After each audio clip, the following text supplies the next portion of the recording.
evening, everyone. The makers of Johnson's Wax give you another gay gathering going the gamut from gorgeous glissandos to gleeful gusto. With Rico Martelli's orchestra, Kay Donna, Marion and Jim as that hocus-pocus husband and watchful wife, Fibber McGee and Molly.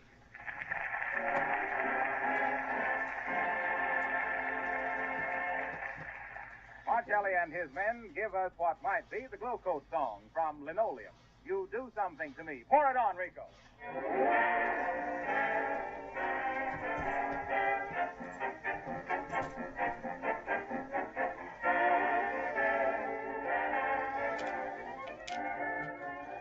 One million housekeepers have discovered that Johnson's Glow Coat is the easiest, quickest floor polish they've ever used. For Glow Coat requires no rubbing or buffing. It dries in 20 minutes and without help from you gives your floors a beautiful, sparkling polish. Dirt can't stick to the shining surface. Soiled spots wipe off easily. If your linoleum is dull and dingy, Glow Coat will quickly make it gleam like new again with practically no work on your part. And here's a suggestion. You can save as much as 1/3 by buying the larger size can. Why not order some Glow Coat from your dealer right away and make your kitchen floor bright and cheerful for Thanksgiving Day?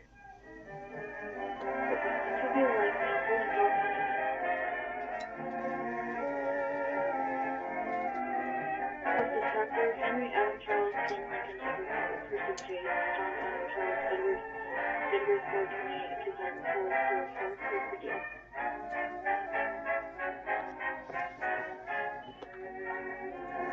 Goodman, Southern California, William 1.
It's a busy day at 79 Wistful Vista. The McGees are getting ready for Thanksgiving in a big way. Polly's in the kitchen, aided by a little Teeny, as Fibber in the living room settles himself in his big easy chair and prepares to read the evening paper. Oh, I had a hound with a very bad habit. Always chased a polecat instead of a rabbit. I don't give up the ship. Let's see what the paper says. New train with diesel engine makes record run over the Rockies. Bet you could make a riddle out of that. If a dozen diesels drove daily from Dallas to Denver... Fibber! And... Fibber! Oh, shucks. Maggie! Yes, my love. You want me, Molly? Yes, I do. I want you to come out to the kitchen and help me make out... Hey, Molly, did you read here where this here feller suggests the government ought to pay for election campaigns? Shucks, we already got the best elections money can buy. Maggie, quit stalling. Stalling?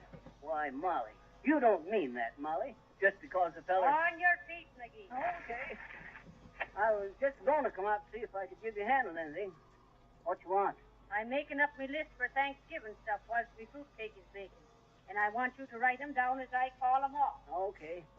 Oh, hello there, Teeny. Hi, Mr. McGee. How you getting along with your work? I'm getting along dandy, I betcha. Mrs. McGee is going to let me make a little pie all by myself. Well, a little pie. Well, now that's something, ain't it?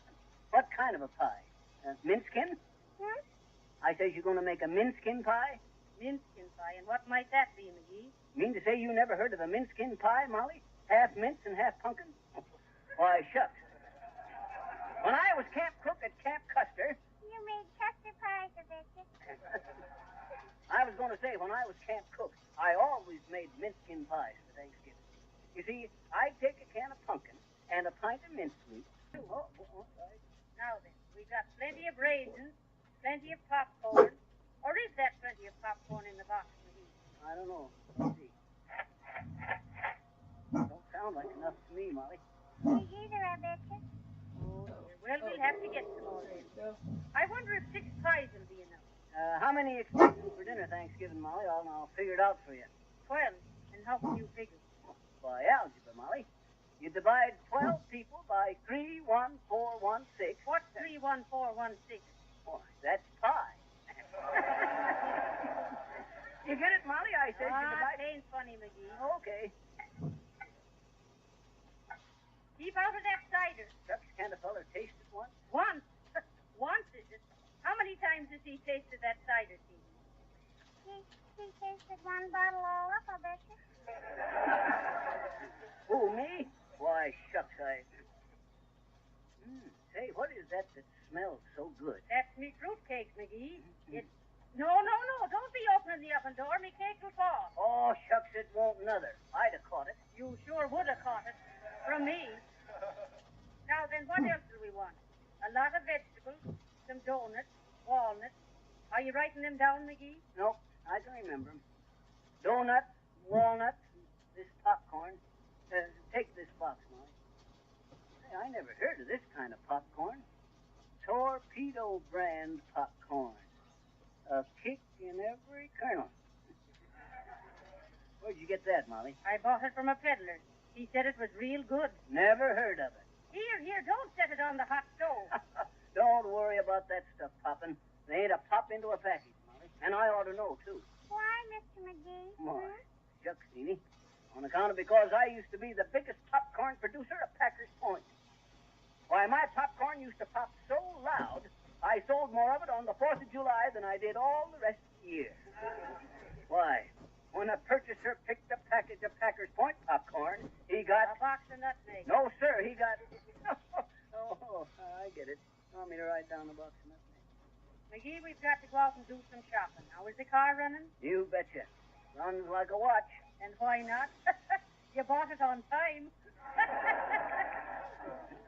Yes, and they give me the works, too.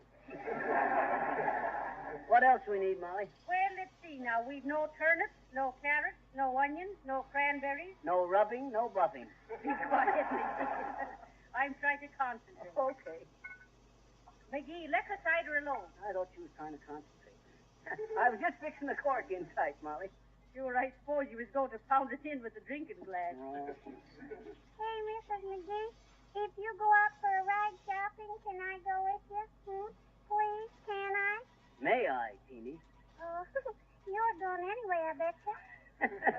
Well, we'll be glad to have you come along, and I'll show you how an expert picks vegetables. Why, mind the time I had me a little truck farm down in... Oh, heavenly days. Now, who could that be?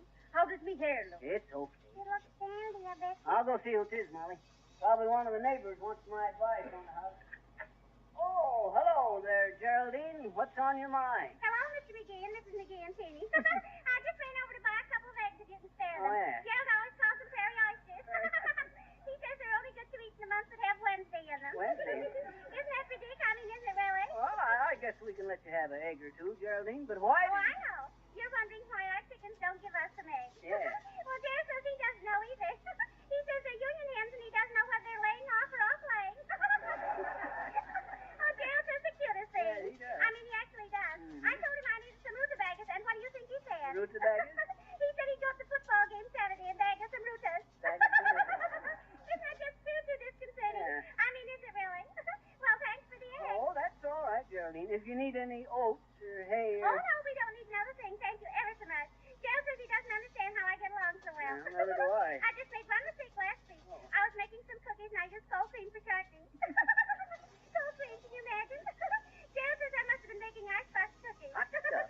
Well, thanks a lot for the McGee's, Mr. Egg. Huh? I mean, thanks a lot for the eggs, Mr. McGee. Oh. Thanks, Mrs. McGee. Diddle, diddle, diddle. Whew. And Meg's will get shell-shocked before she gets home. She talks awful fast, don't she? Yep, Teeny, fast and to the point. Sure. point of distraction. Well, I suppose we better get started, Molly. Now, what in the world? Oh, see, the popcorn is chocolatey, Mrs. McGee, I told you not to set the popcorn down on top of the hot stove. Lift it up! Lift it up!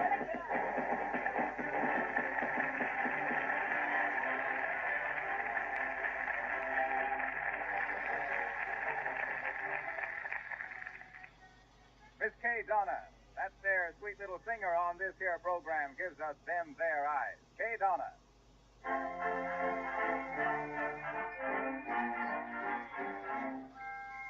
I fell in love with you first time I looked into them their eyes. You've got that certain cute way of flirting with them their eyes. You make me feel happy. You make me blue. Ain't stalling, I'm falling in a great big way for you. My heart is jumping, you sure started something with them their eyes. You better look out if you're wise.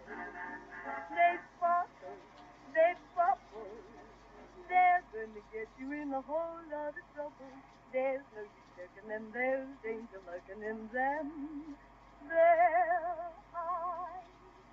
For there's danger in your eyes, but I don't care.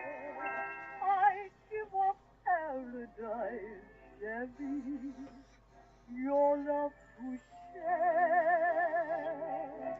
Just tell me when and where we'll have our love affair. There's danger in your eyes, Chevy, for me, but I don't care.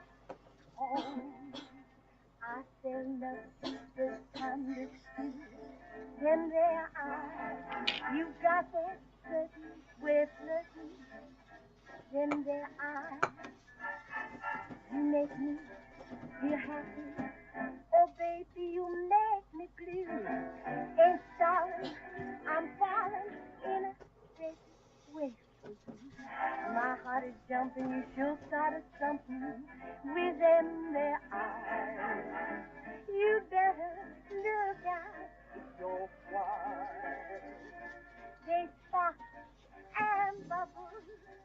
They could get you in lots of trouble.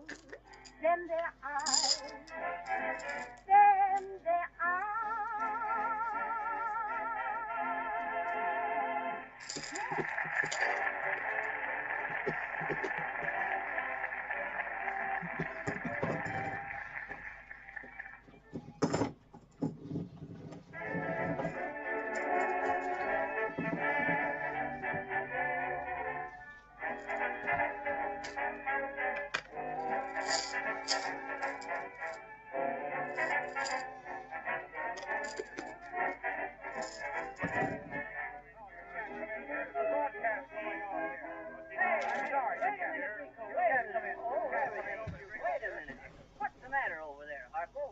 Says he has a turkey here for Mrs. McGee. Oh, heavenly days. I wanted it delivered to Wistful Vista. Well, shucks, Molly, as long as you're going to get the bird anyway, might as well get it now as any time. Come on in, boy. Gee, I'm sorry if I butted in, but Mrs. McGee said she wanted the turkey delivered tonight, and I Now, thought... then, that's all right, Mr. Boland. Joe Boland, ma'am. Sit down over there, bud, and listen to the rest of the broadcast. Well, what's the matter, Mr. Boland? Didn't you ever see a studio before? Nope, I never did. Gee, I always did want to sing on the radio. Oh, are you a singer, Joe? Would you like to sing on this program? Well, I guess I don't mind starting at the bottom.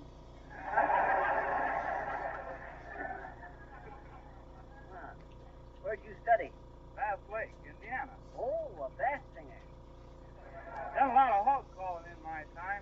They say I got a real powerful voice. Listen.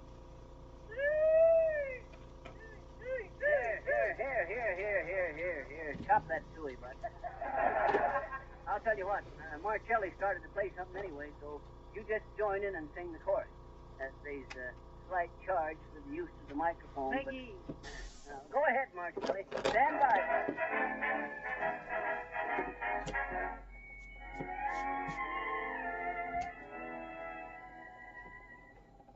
Up the lazy river where the old mill runs, meet lazy, lazy river in a noonday sun. Linger in the shade of a kind old tree. Throw away your troubles, dream a dream with me. Up the lazy river where the robin's song awakes a bright new morning, we can loaf along. Blue skies up above, everyone's in love. Up the lazy river, how happy you can be. Up the lazy river with me.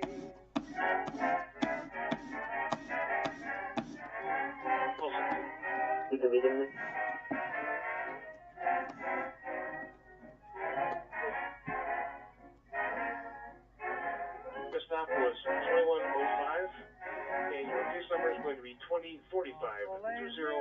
Where the robin's song awakes a bright new morning, we can loaf along. Blue skies up above, everyone's in love. Up the lazy river, how happy you can be. Up the lazy river with me.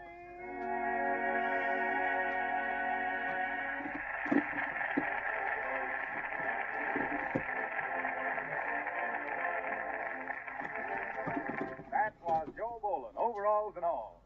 And that was the first time he's ever sung on the air.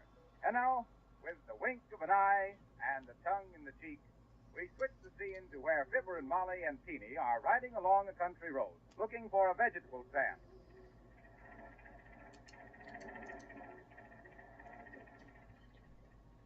McGee, how much gas did you put in? Oh, shucks, Molly, plenty. 5 quarts, anyway. You warm enough, Jenny? I'm dandy, I betcha. How far are we going? What's that, Jenny? How far are we going? Oh, I don't know, till we come to a... Stop, McGee. Stop the car. There's a vegetable stand. Oh, okay. Gotta get them brakes fixed. My, this looks like they might have all the vegetables and stuff we'll need. You want to get out, Teeny? Yes, please. Shucks, there don't seem to be nobody around here. Blow your horn, McGee. There comes the lady, I betcha. Kind of grouchy, too. Must have woke her up or something. Hi, ma'am. Good afternoon. How do you do? I see you have some vegetables and stuff to sale.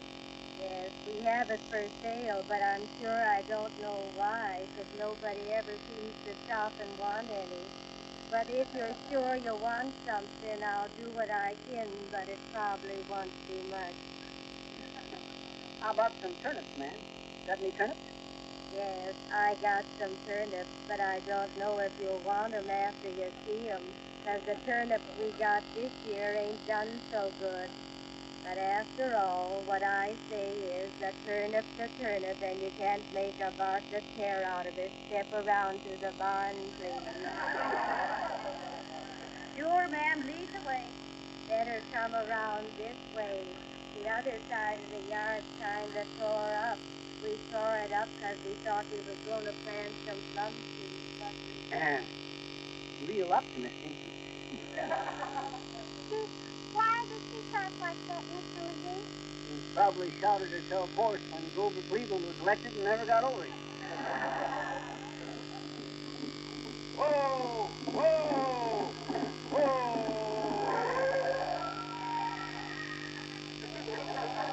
Pardon me, madam. Are you the farmer's daughter? Yes, I'm the daughter. Well, I am the traveling salesman, and I have here a can of the finest no-rubbing floor polish you can possibly buy. Notice this attractive yellow can. See this lettering, Johnson's logo. This liquid polish is so easy to use. Why, you merely spread a little glucose lightly over your floors or linoleum. You can do the whole room in a few minutes' time. When the surface is covered, go away and forget about it for 20 minutes. Come back and find your floor gleaming like new with a bright protective polish. A polish that resists dirt and wear. Keep your floors sparkling for weeks at a time. Think how much time and work it will save you. see how much better your linoleum will look. And remember, you don't have to do any rubbing or buffing when you use Johnson's Glow Coat, the remarkable liquid floor polish made by the makers of Johnson's Wax. And now, if you'll excuse me, folks, I've got some more calls to make, so I'll be running along. Easy there, easy. Whoa, easy there. No, no, whoa, no, no, whoa. What's the horse's name, mister? No, no. No rubbing, no buffing. So long, folks. Giddy up there.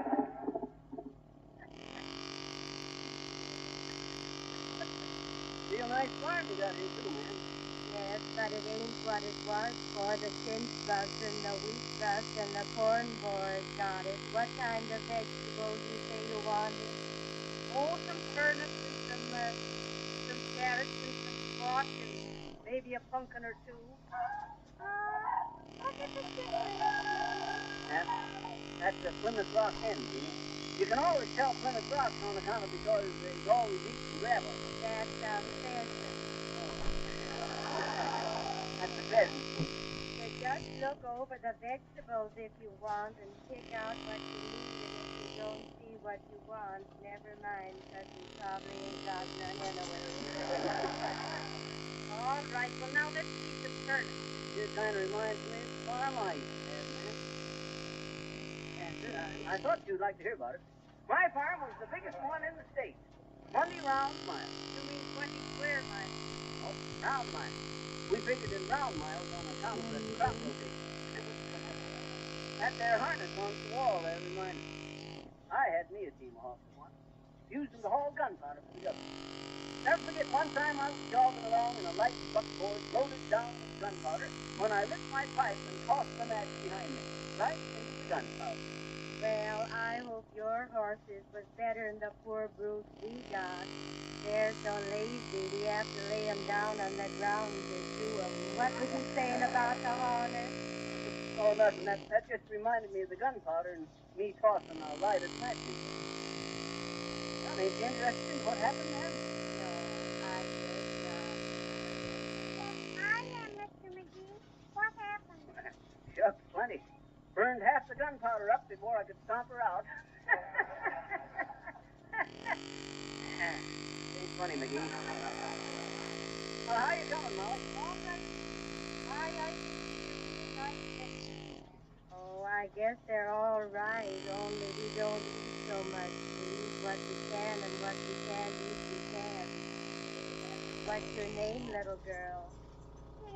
Real nice young'un, ain't she, ma'am? Oh, I guess she is. Seems though her cheeks are real red, some kind of feverish. Don't seem so full of life and play like I was when I was a girl. Are you finding what you want, lady? Sure, McGee, you can start carrying this stuff out to the car. Okay. But maybe we better get it all together first, and then you can tell better how much you owe. You mean then I can help you carry? Oh, shucks, Molly, I never thought. I have apples in it? Those are real good apples, only I wouldn't eat it till you wash it off, 'cause we spray 'em with arsenic, and folks say it ain't very good for you to eat arsenic. So, my goodness, I don't know why not. The pigs seem to thrive on it. It's real cold today, ain't it? Yeah, just this kind of a day I had me that funny experience with the rawhide harness. You want to hear about it, ma'am, while Molly finishes picking out the vegetables? Don't step in the whitewash bucket there, little girl. All right, thank you. I won't. I thought you'd want to hear about it. Well, sir, this here harness I had was made of rawhide. Real good and strong, too. Only one day, a day just like this here one, I was driving home and a tough rain come on. Up or down? Well, sure, that there rawhide harness begun to stretch, inch by inch, foot by foot, as it got wetter and wetter, till the horses was 30 foot ahead of the wagon. Oh, shucks, I think that'll never do. So you know what I done? Try them onions, Julie. Well, sir, are you listening to me, man? Not very slow. Well, sir, when that there harness started stretching, I leapt off the wagon, run ahead, and got onto one of the horses and rode him home. By that time, the harness had stretched so much that the wagon was way out of sight behind. So I unhitched, put the team up, and tied the reins around a stump into the front yard. And say, the next morning I got up an hour or so after sunrise, which the heat of the sun started to strengthen the harness again, and I was just in time to look out the window and see the wagon pull into the yard. See,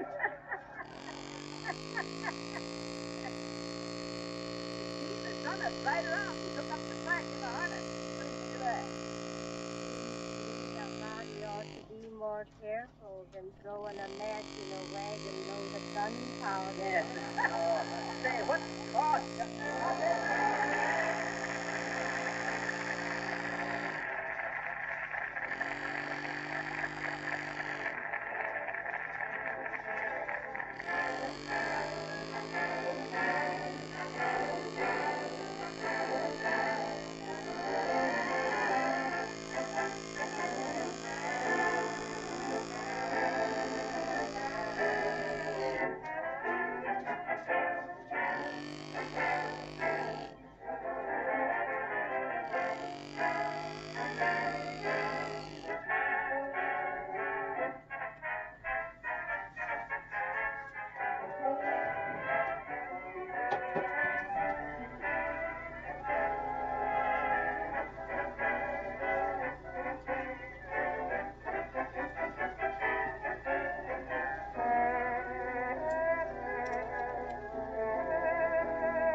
Well, we hope that Fibber and Molly and all of you have a happy Thanksgiving, and that you'll be with us next Monday night at this same hour, and that you will have recovered from that turkey dinner enough to... Hey, Harpo. Well, Fibber, are you in again? I just wondered if you know anything about zoology. Zoology? Why, of course. What do you want to know, my boy? Well, sir, I was just figuring, son.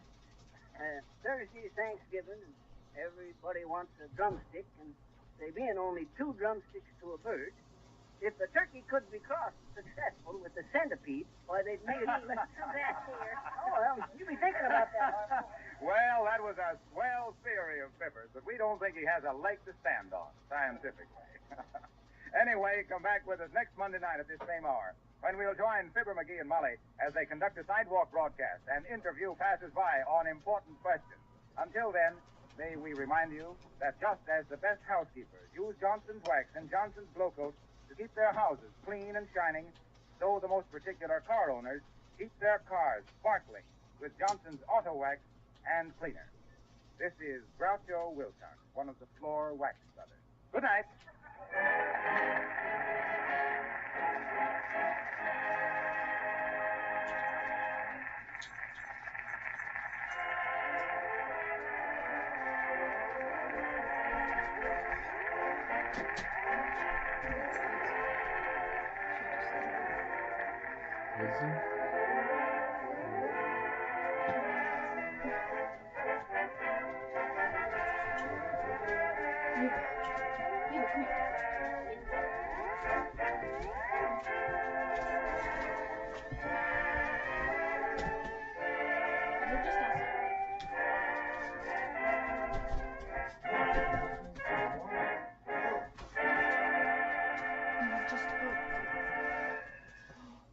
This is the National Broadcasting Company.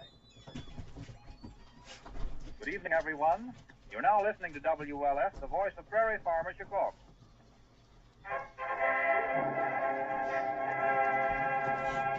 The Johnson Wax Program.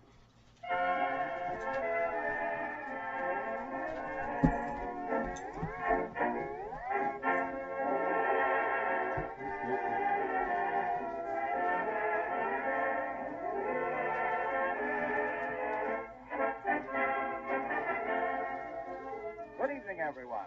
The makers of Johnson's Wax apply another coat of syncopation to a polished period of versiflage with Rico Marcelli's orchestra, Kay Donna, Hugh Studebaker, Tom Post, and Marion and Jim as your versatile pair of vox poppers, Fibber, McGee, and Molly.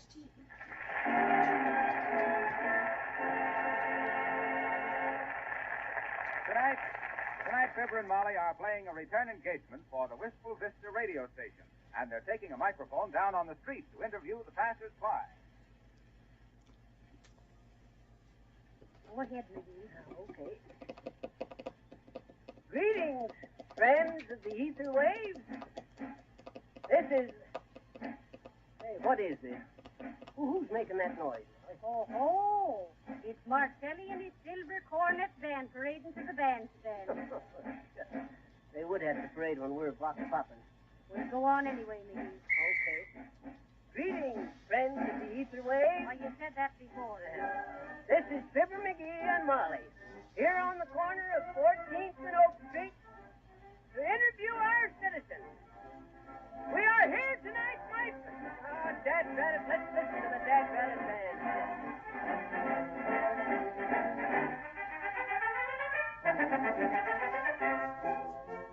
If you want to have an attractive home, you must first of all look to your floor.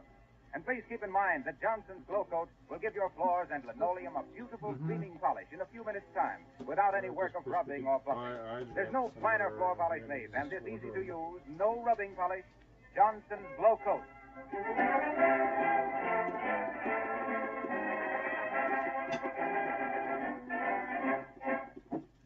So we're downstairs for a minute sometime.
That was Marcelli and his silver cornet band drowning me out as I was trying to...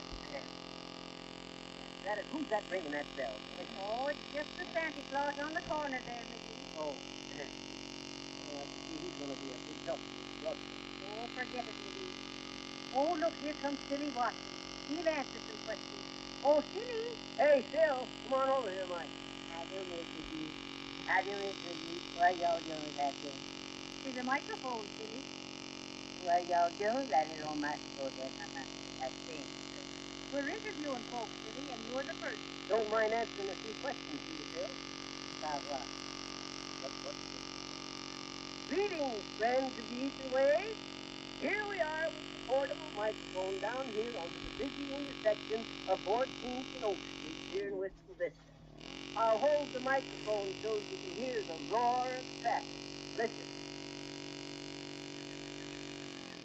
Yes, that's it. There. You hear that, folks? That little bird just passed by. Start interviewing. And here, folks, is our first interview. Mr. Sylvius Watson. He's got... What is your name, you boy? Go on, man. You don't know me. Billy Watson. Well, where do you work, Mr. Watson? What? I said, where do you work, Silly? Well, I just help my old man. Oh, what's your father? What does he do, boy? Your old man, your father. Oh, he out of a job. Well, how could you help him when he's out of a job? That's the funny thing, man. You know, he done asked me that thing this morning.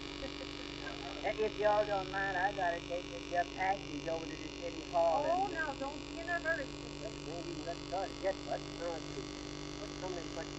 Well, one of them was, do you think the next big political movement will be progressive or reactionary? What do you think, Silly? What? Answer the question, Silly.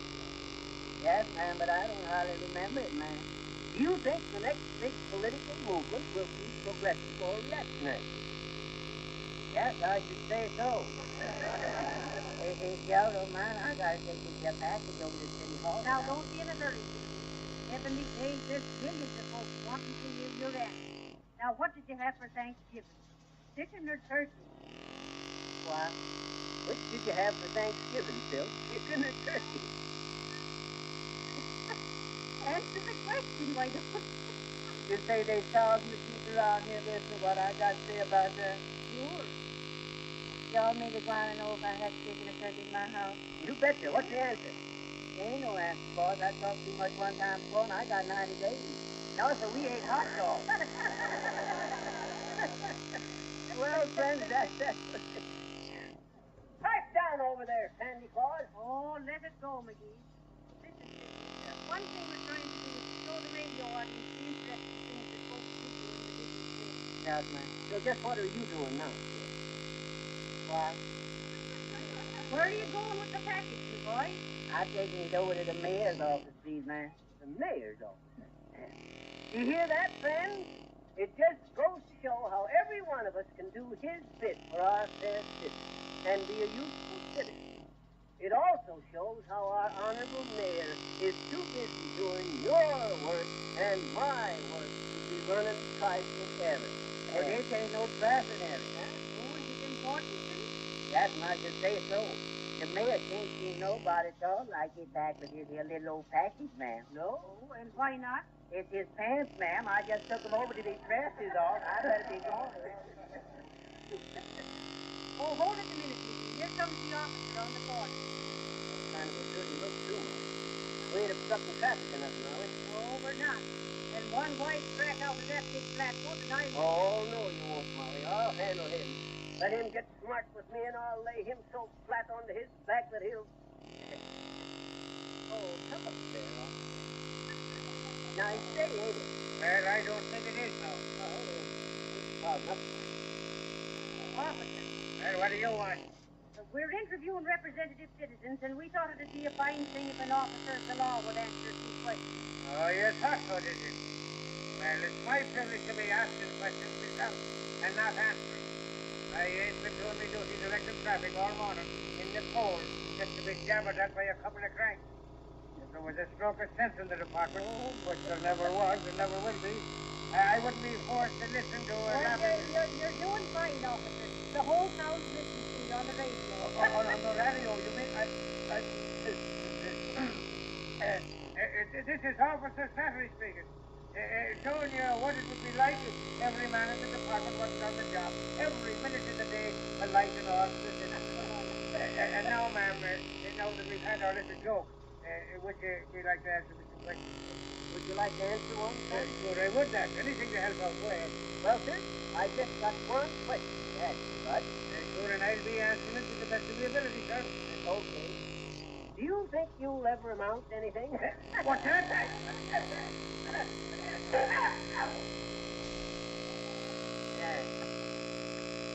Friends, the waves. That was that great officer and hail feller all wet, Officer Slattery. Not Slattery, Slattery. And there can be no kicking the Slattery's home with a fine officer like him on duty. Hey, you Santa Claus, what's the matter with you? You got answering your McGee. Well, anyway, he's got crickets in his chimney, boy. He's got what? Crickets in his chimney. Didn't you ever hear of chimney crickets? You get it, Molly? Okay, funny, McGee. Okay. Oh, but look, here comes somebody. Looks like a foreigner, Molly. Yoo-hoo, mister. May we ask you some questions? Si, signorina. Si. CCC worker. We're interviewing folks for the radio station, bud. You speak English? Oh, yes. I speak it is very good. Why, that's more than McGee does. But listen, do you think the next big political movement will be progressive or reactionary? Questa è una domanda stupida, perché me la date più? A me non me ne interessa affatto, quel che voglio è correre da ingegneri, mangiare un bel piatto d'antipasto con staccioli e spumone. Sure, now that's interesting. Isn't it, McGee? You Bet you, Bud. That's the best answer we've had today. You frequency Deutsch pretty good for a singer. Boy, I'm down just out in Lavo. Okay, so. You betcha. What did he say, McGee? Well, he says,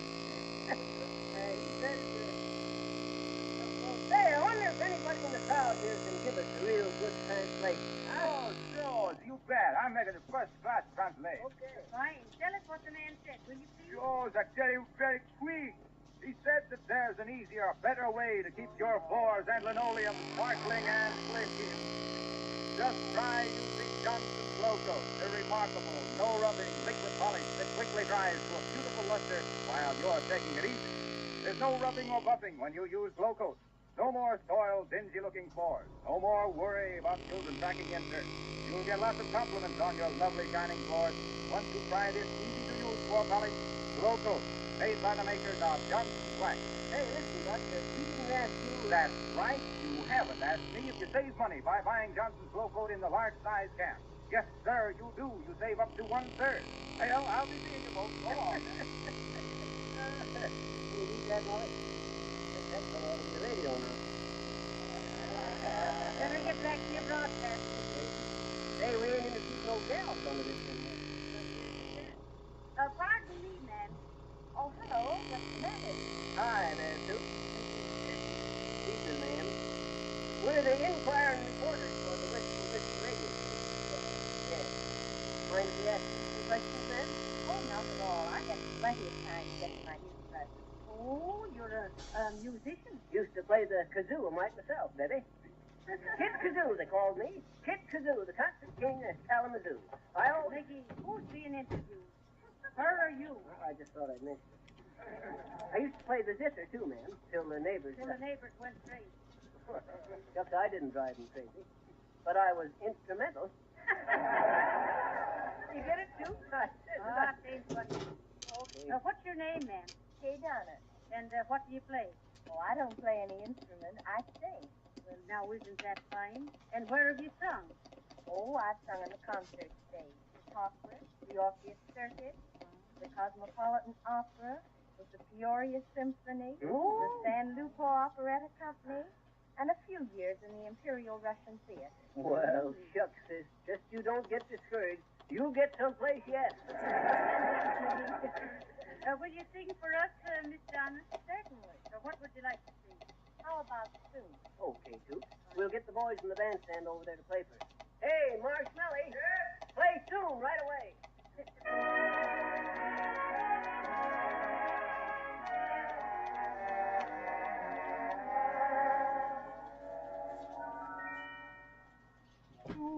I gotta run downstairs for a minute. Tomorrow, but soon there'll just be two of us. Soon you and I will borrow the moon for just the two of us. Sweetly and so discreetly we'll be completely alone. No other word, only our own. Now we must be contented with dreams about the two of us. Yes, we can have our sweet sense of dreams that will come true of us, for presently and pleasantly our hearts will be in tune. So soon, maybe not tomorrow, but soon.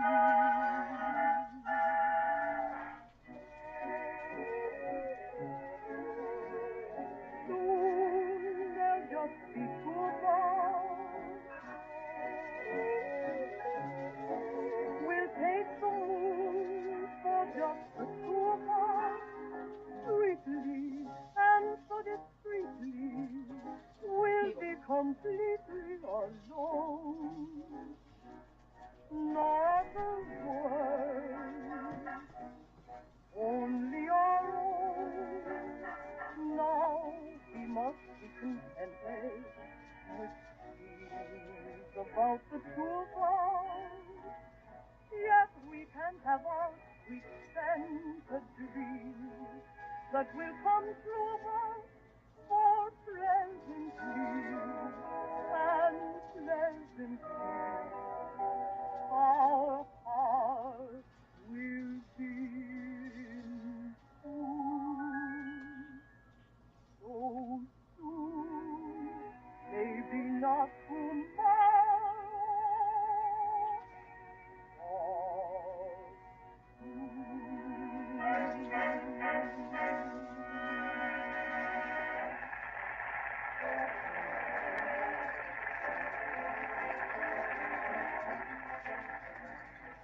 Oh, thank you, Miss Donna. I hope you get along real well with your music lessons. She gathered quite a crowd, didn't she, Yes, Molly? she did. Okay, folks, move on. Hey there, quit running now. Is everything all right, folks? You remember me? Officer Slattery. And always glad to be of assistance to the citizens. Always. Get away from that microphone, you athletic mug. Hello, friends of the ether waves. This here's Fibber McGee having a little joke with that fine officer and gentleman, Sergeant Flickery. Slattery. Yeah. The mouse ran up the cop. Now, will you two let us be getting on with our inquiring reporter? Well, shucks, we might as well be interviewing the officer, Molly. What was the most interesting experience you ever had, Sarge? Well, let's see now. I believe it was when I was attached in 21st Precinct. I ever tell you how I caught the Carbine bandit single-handed, Sarge? No, but this was one day in the summertime, in 1922. Yes, sir, I caught him single-handed. There was 9 of them. Toughest criminals ever seen in the town. I walked right up to them and said, "Okay, chumps," I said. "You might as well give up." "Oh, yeah," they says. "Yeah," says I, ducking the knife they throwed at me and smiling. Standing there, cool as a cucumber into my motorman's uniform. Now, my most On they come, and just as they was reaching for me, with knives and clubs and brickbats and guns, I reaches behind me and lassos them with a live wire, carrying 4 million volts. Electrocuted every one of them onto the spot. Well, why didn't you get a shock too, McGee? I had on my motorman's uniform, Molly. And so what? I was a non-conductor. Well, my most thrilling experience was one day when I was... Thanks, officer, thanks. I'm sure that there was a real nerve-wracking experience. Sometime we'll ask you for another one of them thrilling, hair-raising stories. I'm sorry you got to get back on duty. Now, friends... Oh, here comes little Teeny. Hello there, Teeny. Oh, hello there, Teeny. Hi, Mr. McGee. Hi, Mrs. McGee. What you doing, huh? We're interviewing folks for the radio station, Teeny. Do you want to be interviewed? I don't know what that is, I bet you. Shucks. All you got to do is answer questions, like, for instance, well, what did you have for Thanksgiving? A stomach ache. No, did you have chicken or turkey, Teeny? I couldn't tell. I didn't have any feathers on. Oh. Where are you headed for now, Teeny? I'm going down to the big store to see Santa Claus. He's the last one, I bet you. Why, shucks, there'll always be a Santa Claus, Teeny.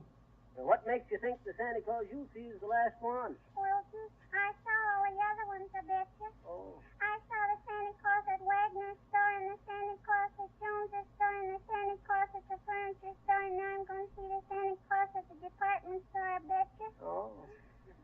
He's the last one I gotta see. Well, shucks. You giving your orders to all of them, Teeny? Thanks, Boris. Clint, I gotta move. I didn't give it to any of them. Till I find the biggest Santa Claus. The biggest?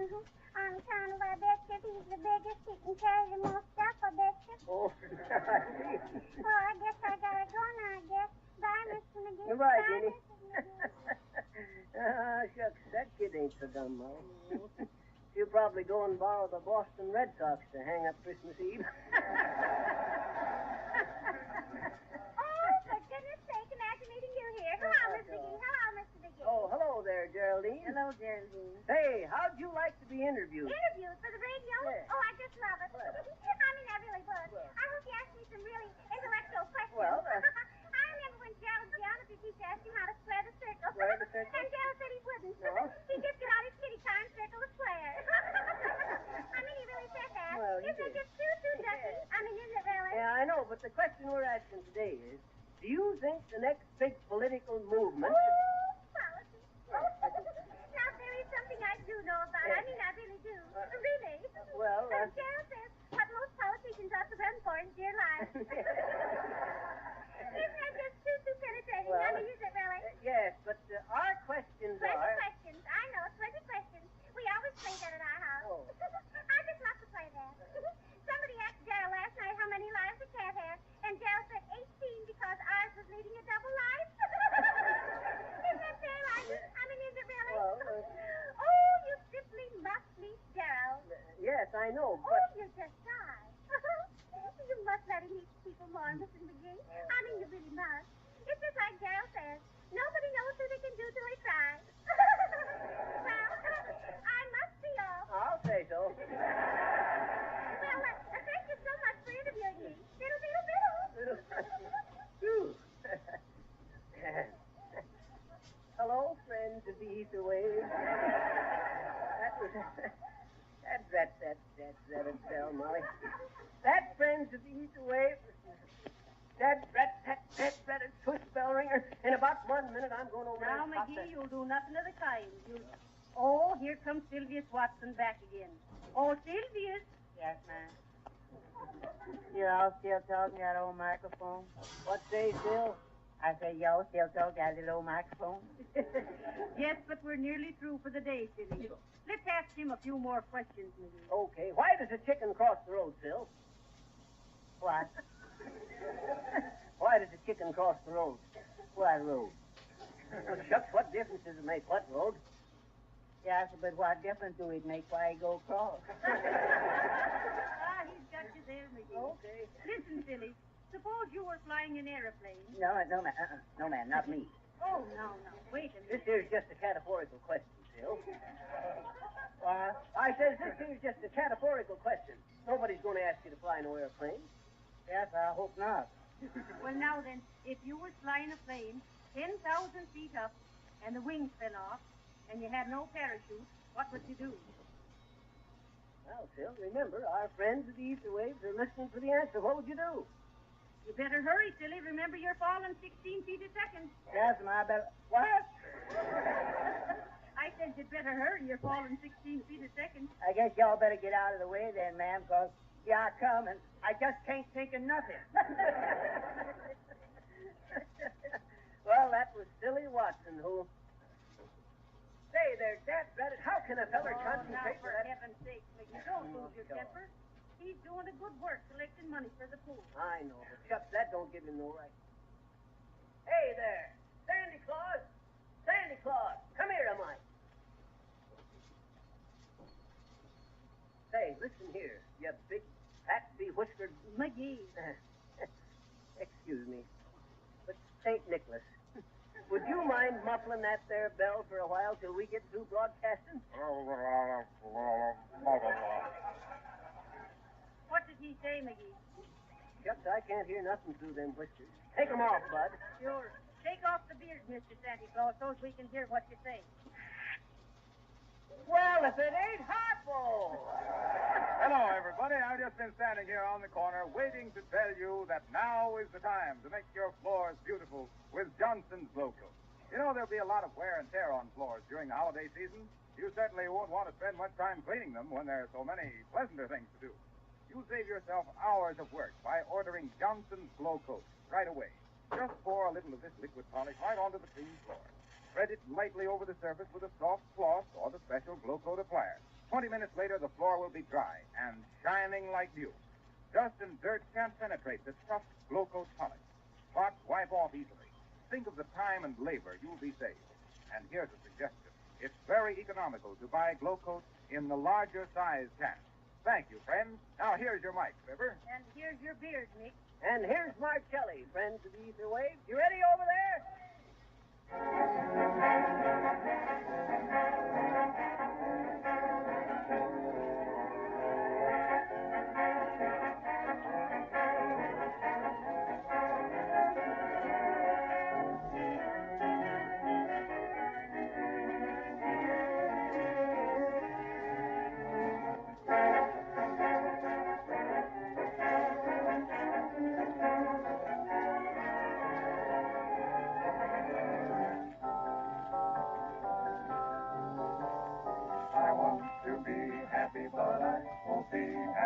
till I make you happy too. My three-leaf words sitting when we are merged, giving white men ideas come to you. When skies are gray and you say you are blue, I'll send the sun smiling through. I want to be happy, but I won't be happy till I make you happy too.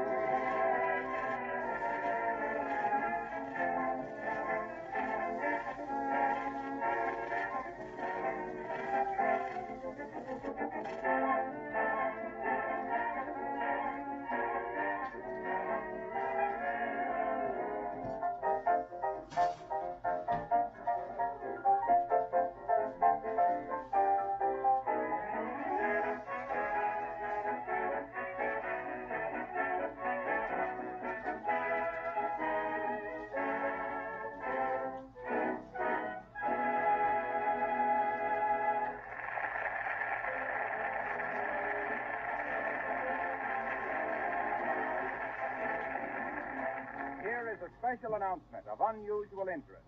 Believing that in America there is a great deal of musical talent which has never had a chance to make itself known, Rico Marcelli is inaugurating a nationwide contest for amateur songwriters. If you have an original melody which you think might be made into a popular song, send it to Rico Marcelli, in care of the National Broadcasting Company, Chicago. It's not necessary to buy anything in order to enter this contest. Everybody is eligible excepting professional songwriters. A cash prize of $100 will be awarded by the sponsors of this program, S.C. Johnson & Son. And in addition, the winning song will be published by Irving Berlin Incorporated, who will pay the writer standard royalties. The winning song will also be featured on one of the Fibber McGee future broadcasts. Now, this amateur songwriters contest closes January 1st, 1936. For complete information about the contest rules, address Rico Marcelli, in care of the National Broadcasting Company, Chicago. Or see complete details of the contest on page 8 of next week's issue of Radio Guide. Next Monday at this same hour, we'll meet Fibber McGee and Molly again as they do a little Christmas shopping. This is that polished fellow, Harlow Wilcox, signing off. Good night.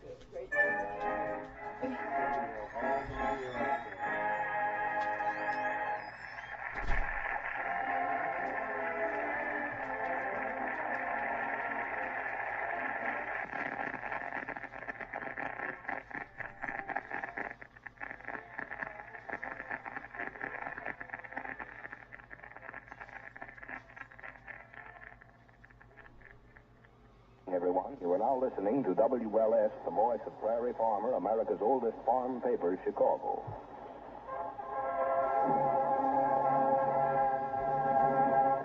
The Johnson Wax Program.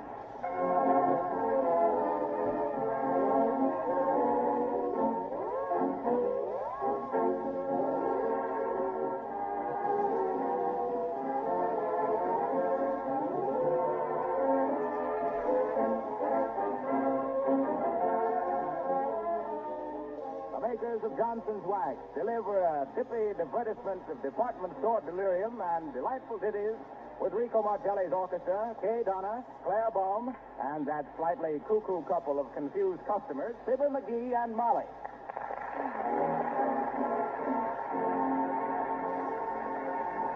All right, right this way, folks, right this way. Elevators to all floors. Yes, Sonny, toys on the 14th. Back in the car, please. Don't push. All right, that's all, folks. Going up. Okay, boy.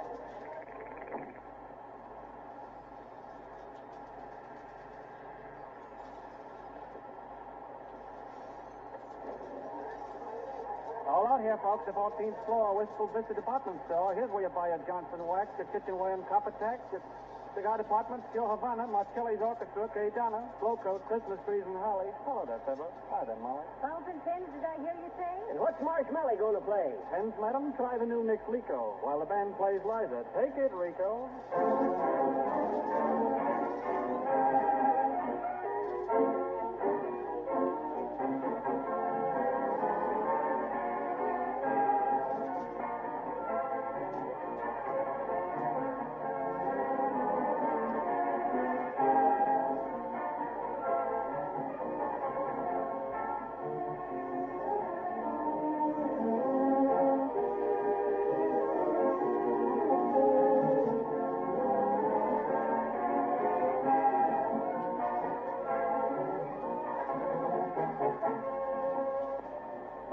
makers of Johnson's Wax, you can now have beautiful polished floors and linoleum without any work of rubbing or buffing.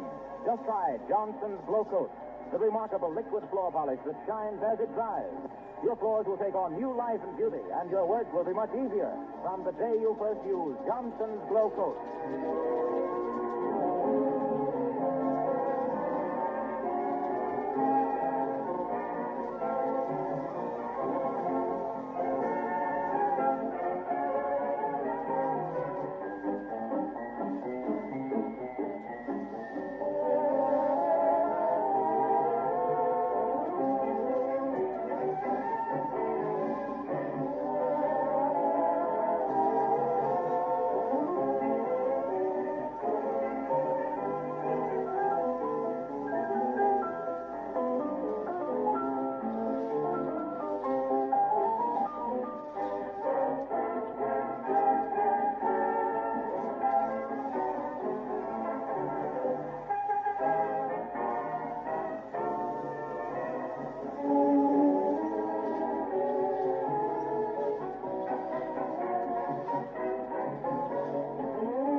We join Fibber, McGee, and Molly on the 14th floor of the Wistful Vista department store. Don't crowd, please.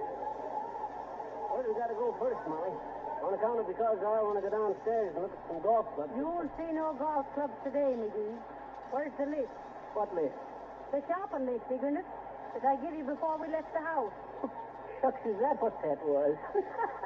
Yes, that's what it was. And I sat up all night making it out, too. Where is it, McGee? I folded it up and stuck it into the toe of my overshoes, Molly. They was too big.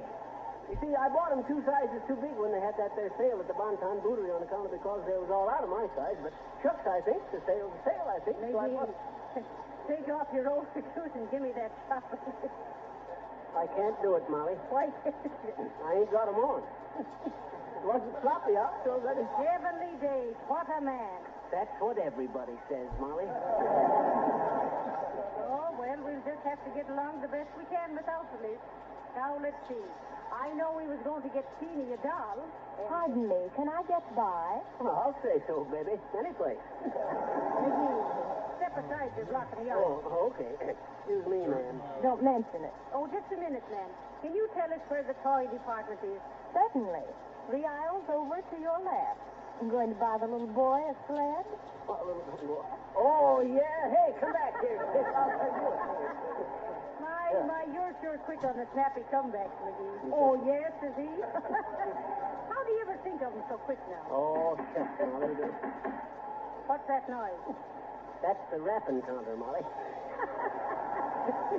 You get it? I says that. Ah, it ain't funny, McGee. Okay. Come on now. The toy department, I guess. Right over there, folks, for your free coupons. Get a Christmas tree delivered to your home free. Get a lucky number ticket, folks. Okay, Bob, give me a coupon. Right over there, sir. The man at the escalator will give you one. Shucks, can't you give me one? No, sir. They'll hand you one in the escalator. Okay. Shucks, they let the fellow walk all the way. Hey, Molly, wait a minute. Hurry up, McGee. Where have you been? Hey, Molly, what's the osculator? The osculator? Yeah. Why, osculator is a kisser. Oh, so that's it, huh? Where are you going, McGee? I gotta see that smart guy that says he's gonna hand me one on the osculator. Come back here. He meant the escalator, the moving stairway. Don't be silly. Oh, yes. Oh, gee, here's the toy department, Molly. Get a load of them little trains. Ain't they cute? Please don't play with the toys, sir. Let him alone, McGee. Oh, shucks. They seem to be real tender about their locomotives in here. Have you any dolls, ma'am? Oh, yes, madam. What kind of doll? Japanese, Eskimo, Mae West, and Chocolate, Shirley Temple, walking dolls? No, just ordinary dolls. Well, we have some lovely Joe and Crawford dolls, madam. No, I want just And the sweetest Ginger Rogers doll for only... Hey, Molly, how do you like the drum? Pretty nifty, ain't it? Don't bother me, McGee. Haven't you just a plain mama doll? No, but we have the loveliest Claudette Colbert dolls And no mama doll. Well, can you beat it? I'll say I can. Listen. Please, sir, don't handle the toy. Put it down, McGee. But shucks, Molly, you asked me could I beat it, didn't you? Yes, but I... Huh? No, I didn't. Oh, never mind. Listen, ma'am. Have you no plain, ordinary doll that says Mama? I'm sorry, madam, but all the dolls this year are the Shirley Temple type, or Mae West, or the Two Chocolates, or... Heavenly days, McGee, be quiet. I was just trying to see if these here horns would through the pitch. I remember when I played first cornet in Sioux City Silver Saxophone Symphony, I was sitting there one... Oh, for goodness sakes, McGee. Oh, that Will you was go and big sit one. down someplace like buy me a doll? Okay. But remember, Molly, dolls don't say Mama anymore. Hey, Molly. They say, how am I doing? Hey. Something like that. Ain't I right, ma'am? No, sir. Oh, well. Gee, looky You here. say, madam, you want to... I got it. A real Indian bow and arrow. Shucks, I ain't shot one of these here bow and arrows since 40 years ago. Real cheap pencil, too. Now, if that rocking horse over there was an antelope... Oh! They're waiting for you. What'd you do now, McGee? I was just going to ask what you do. Did you drop one of them dogs through the counter or something? Say, how much are these here building blocks, ma'am? Never you mind the blocks, McGee. Did you or did you not shoot that bow and arrow? Listen, Molly, the floor walker's going to make an announcement. Friends and customers of the Wistful Vista Department Store, Senior Marcelli and his toy department troubadours will entertain you with a selection entitled Red Sails in the Sunset. Miss Kay Donna from our sheet music department will sing. Miss Kay Donna. Hey, sail away, Red.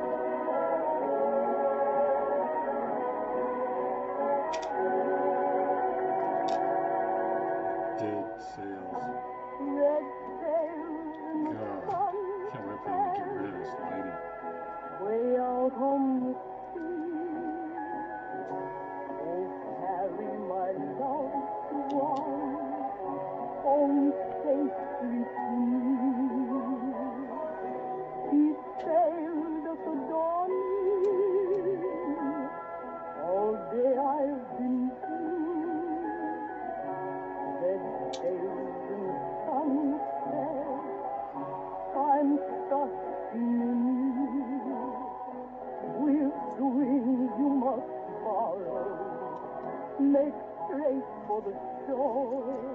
We marry tomorrow, and he goes sailing no more. Red sails in the sunset, way out on the sea. Oh, carry my loved one home safely to me.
don't change the subject, McGee. Huh? Tell me, did you or did you not shoot the bow and arrow through the showcase? No, sir. It's impossible. All right, then what if I says I saw you shoot the arrow and drop the bow and quick pick up the building blocks? Well, I say you was absolutely right, Molly. Then why do you say it was impossible? Why, shucks, Molly. You can't shoot a bow and arrow through a showcase. You can shoot an arrow, but you can't shoot a bow. McGee, you march over and pay for that showcase glass. Okay. I was going anyway. But hey, look, Molly. By golly. Did you ever see such a big jack in the box as that there? Don't be always changing the subject, McGee. I ain't, but just look at this here jack in the box, Molly. Say, I'll bet Teeny'd be tickled pink to get one like this. Keep your hands off of it, McGee. Must experiment with everything in the toy department? Oh, shucks, I just want to see what the dad-rather thing looks like when it's open. How could it be open there? There must be a catch to it. Oh, here it is. Hello, friend. Oh, I know there was a catch to it. Well, I certainly am glad you opened the subject, Fibber, because I just wanted to tell you about Johnson's Glow Coat, the remarkable no-rubbing floor polish that makes your floors sparkle and gleam without any work of rubbing or buffing. Now is the time to brighten your floors and kitchen linoleum. They'll shine like new in a few minutes' time if you use Glow Coat. They'll be protected, too, from scuff marks and wear, and they'll stay clean and polished for weeks at a time. You have no idea how much better your floors will look and how much less floor cleaning you'll have to do until you use Johnson's Glow Coat. This fine, no-rubbing liquid floor polish is made by the makers of Johnson's Wax. Look for the attractive yellow can. And now, Fibber, I'd better get back in my box. Will you push this lid down on my head, please? Sure, Harpo. With pleasure.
Sitting on me?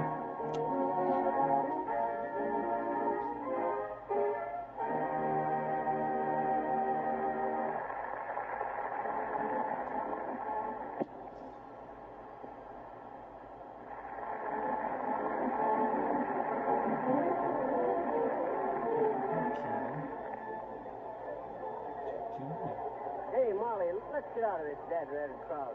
Oh, for heaven's sakes, McGee, we're not half through yet. You carry the doll. You betcha. This one here? Oh, let go of me! McGee, set that girl down. What's the idea? Shucks, you told me to carry this doll, and I was going to... Stop clowning. I meant this doll of Teeny. Oh. Juice in there. Come on, McGee. Say, Molly, I got to stop at the cigar department and get some cigars for Mort Tooth. But Mort Tooth don't smoke cigars, McGee. I know, but I'll teach him. I know the ropes. Hey, sis, where's the cigar counter? Just opposite the elevator, sir. Oh, have you tried our new shaving lotion, sir? No, I never used Oh, it's a delicious odor, mister. Oh. We call it Moonflower Madness for masculine males. And we also have a lovely bay rum for men. It's French fragrance for petite faces. And our top hat talcum, oh, you just Have you enjoy... tried Johnson's Glow Coat, Flora? My name ain't Flora. I I was just going to tell you that Johnson's Glow Coat is the best beauty treatment for Flora.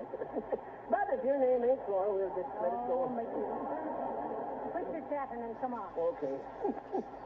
Just for a minute, I was scared she was going to squirt some of that fleur de petunia all over my face. Well, come on now, hurry up. Excuse me, mister. I didn't see you coming. Excuse me, ma'am. Say, where's the book department? The book? Why, there... Next floor down, bud. Next floor down.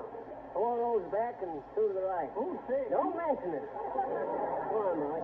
McGee, why, the books is on this floor. You sent the poor fella down to the necktie department. I know it. You see, Molly, he had his shopping list in his hand, and all the names were checked off for his father.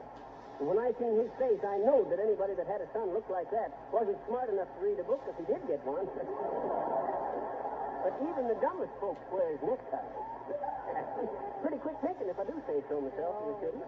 Well, here's the tobacco counter, McGee. Where? Right up there, isn't it? Well, I don't see no tobacco department. Oh, use your eyes, McGee. Don't you see the sign? What sign? Why, right there before your face, the one that says, accessories for the devotees of my lady nicotine. Well, what the chunk has that got to do with smoking? Something in smoking accessories, sir. You see, McGee? Just ought to put some chewing tobacco and corncob pipe on the counter or something. How's the fellow to know that... Carry cigars, mister? Yes, indeed, madam. Yes, indeed. Okay, bud. Trot 'em out. Yes, sir.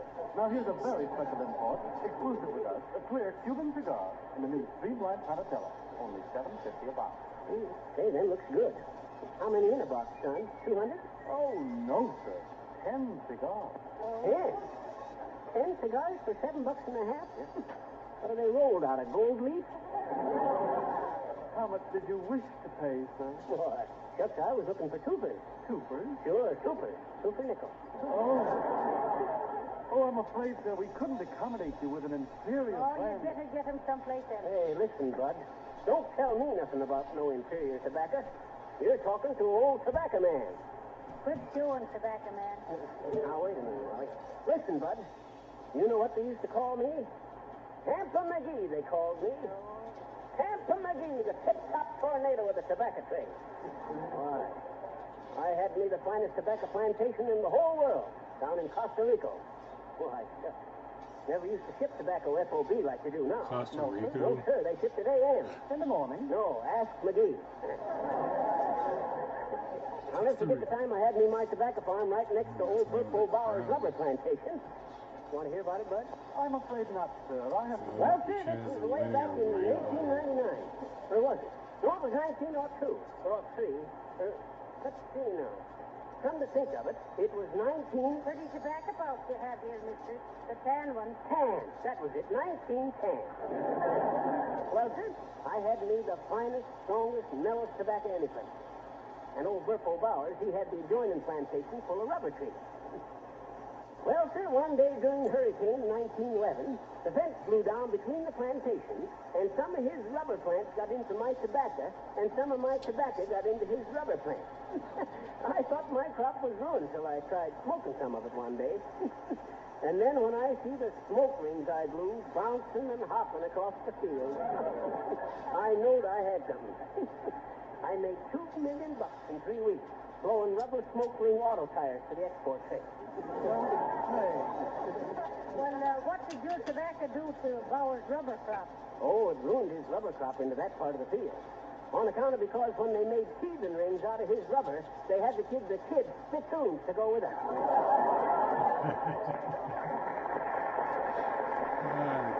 Babies are addicted to tobacco. There's the radio department. I want to price immediate radio. Yoo-hoo! Are you busy, ma'am? Not at all. Can I help you? Hey, ain't you the gal that waited on us in the toy department? Oh, yes, but they transferred me after you broke the glass in the showcase. Well, now you see what you've done, McGee. Boy, shucks, this I paid for it. Oh, please, I'd gladly have paid for it myself to get away from those children. They were always getting into everything. You know how children are. Oh, yes, indeed I do. They're always fooling with things. McGee, quit turning them knobs. Why? Shucks, I was just trying out this here shortwave set. I suppose you get shortwave better onto these here midget sets, man, huh? Short sets, shortwave, huh? Oh, no. But here is a wonderful little shortwave set. The English stations come across beautifully. The English? That's good. I thought them fellas never would come across. Can you get London on that set, man? Oh, certainly, anytime. Shall I show you? Yes. Listen to this. I think London is, let me see, it's number 120. No, 1 2, just a minute now. Cheerio, everyone. This is a jolly little wireless station for H2O. H2O across the water. Ain't funny, Limey. Nevertheless, we are back on the air again after having a spot of tea, you know. Now don't buzz off because we have an amazing bit of news for you. As they say in America, get a bird like this. We have here in the studio His Lordship Sir Callahan Engraving, who's kindly consented to come down to a dreadful estate, Scrumford Park up a sitting of the drum, to give us a bit of advice on the subject. My old Miss McCarthy. Interesting, no, what? Are you ready, Sir Callahan? My, isn't it wonderful, McGee? Listen, Molly, I don't want to miss none of it. Speak right into the belly little gadget, your lordship. Oh, I tell, Algy. Thank you. Friends, I want to urge you to try this easy-to-use, no-rubbing floor polish before the holidays. Once your floors and linoleum are protected with a bright, close-coat polish, you won't have to worry about dirt tracks and scuff marks. Soiled spots, wipe right off. Why, here's how easy it is to apply Glow Coat. Just pour a little of this liquid polish onto the clean floor. Then spread it lightly over the surface with a soft cloth or the special Glow Coat applier. You don't have to rub it in or exert yourself in any way. Glow Coat dries in 20 minutes and shines as it dries, making your dull, dingy floors bright as new. By the way, it's very economical, you know, to order Glow Coat in the larger size can. You save as much as 1/3 by buying the larger size. Sure. Harpo would be where I couldn't say nothing back at him. Cut it off and get something else, sis. Oh, get the music, ma'am, whilst I sit down here and rest me feet. All right, I'll see if I can get France. Or maybe Denmark. Right there, sis. I think that's Russia. And now, folks, a swell little number called You Are My Lucky Star. Marcelli and his men are playing it from the toy department of the Wistful Vista department store. Rusty, is it, McGee? Sure, it's coming from 150 foot away.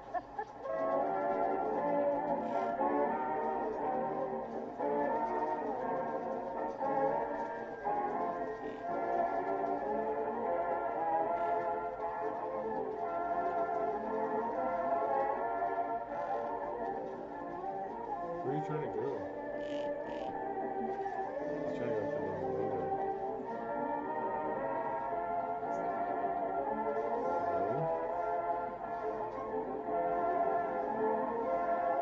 Trying to be real friendly. I'm trying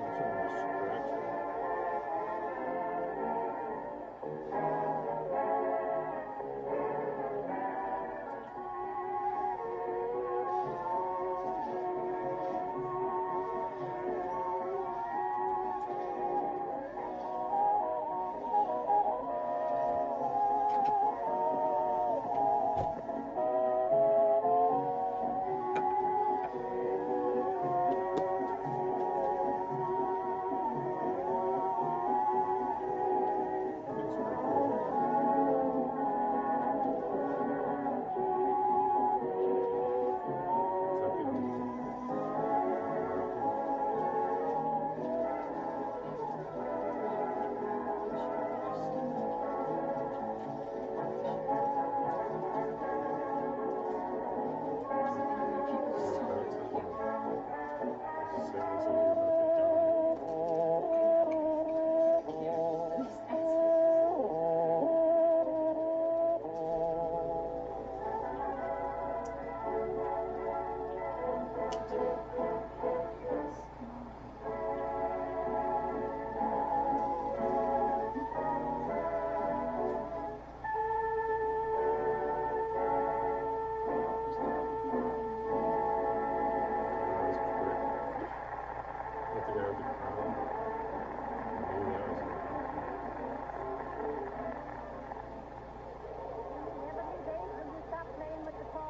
But look, Molly, look at the cash register. Made just like a real one. Just what they don't think of these days. Leave it alone, McGee. Oh, let me work it just once, Molly. Hey, Molly, look. Even the money in it looks real. Say, won't some kid get it? Say, what are you doing in that cash register? Get out of there. Oh, Mr. Brown! Mr. Brown! Oh, Brown, please! Mr. Brown, what did you done Why, with Chuck, I wouldn't do you. I didn't know that. There he is. Cash Who? Take it out. All right. Oh, Hey, come on, boys.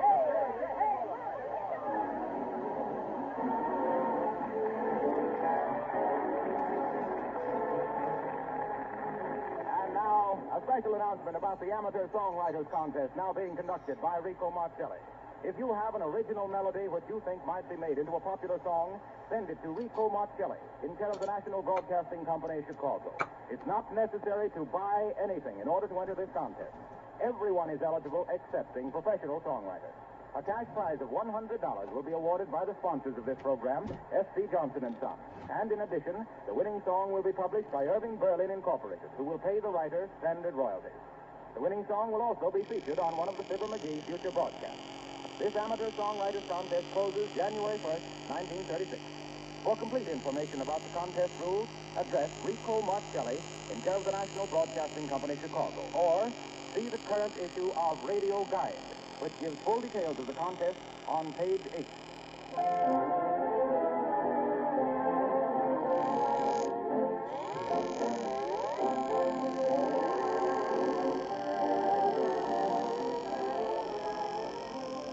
Don't forget to return to Wistful Vista with Fibber and Molly next week at this same hour. They'll take a bridge lesson, they tell us, so listen and see if 13 cards to a hand is really unlucky.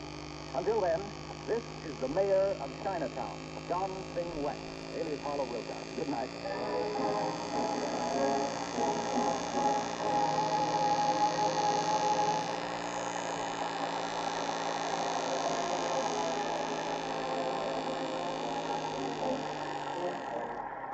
This is the National Broadcasting Company. Good evening, everyone. You are now listening to WLA, Voice of Prairie Farmer, America's oldest farm paper, Chicago. The Johnson Wax Program.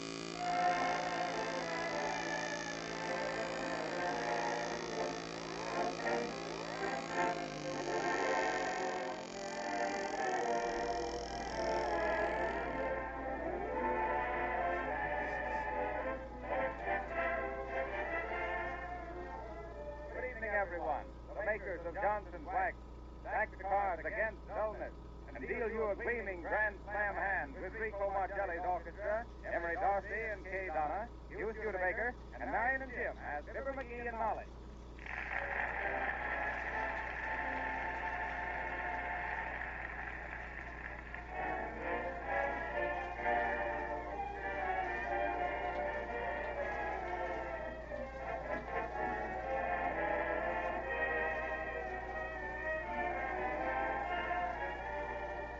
If you want to have beautiful polished floors with only 10 minutes work, use Johnson's Glow Coat, the remarkable liquid floor polish that shines as it dries without rubbing or buffing.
The cultural level of Wistful Vista is going up. Molly McGee has decided to take a few lessons in bridge.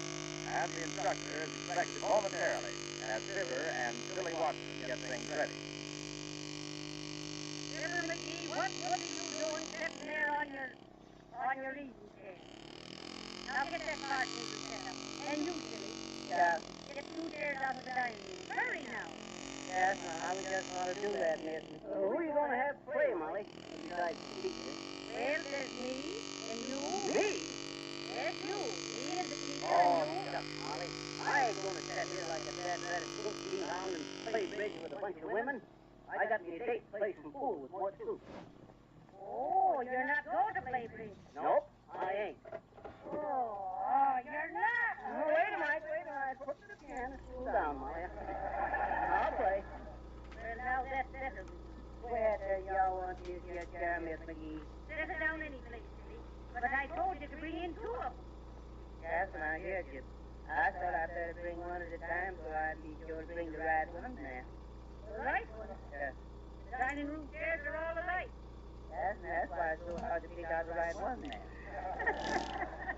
That's fast thinking, Bill. For fellas never had much schooling. I'll bet you never went beyond the 5th grade, Bill. 5th grade, yeah. That's college, maybe. Mickey, put up the table. Okay. But you didn't say who was going to be the 4th hand. Oh, I couldn't get the 4th hand. Mrs. Duke disappointed me. Miss Witherspoon couldn't get away from the library this evening, and Mrs. Thomas insisted her sister. Well, if y'all ain't got enough people to say that you're big stuff, why don't y'all roll them dice? What say, Bill? I say, why don't y'all roll them little bones? Why, shucks, Bill. That'd be gambling. Well, when y'all play bridge, y'all play for nothing. Sometimes. Maybe 10 cents. Well, how much y'all have to bet before you start gambling, boss? Oh, that ain't the point, Bill. It is whether you lose or not. If you lose, it's gambling. If you win, it's just good, clean fun.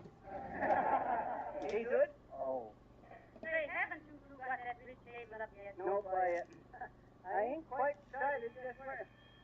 Doorbell, Molly. Heavenly days, I hope it isn't the instructor already. Mickey, you go and see who it is. Hurry up. Oh, okay. You'll be putting up the table, Bill. Yeah, Oh, hello there, Geraldine.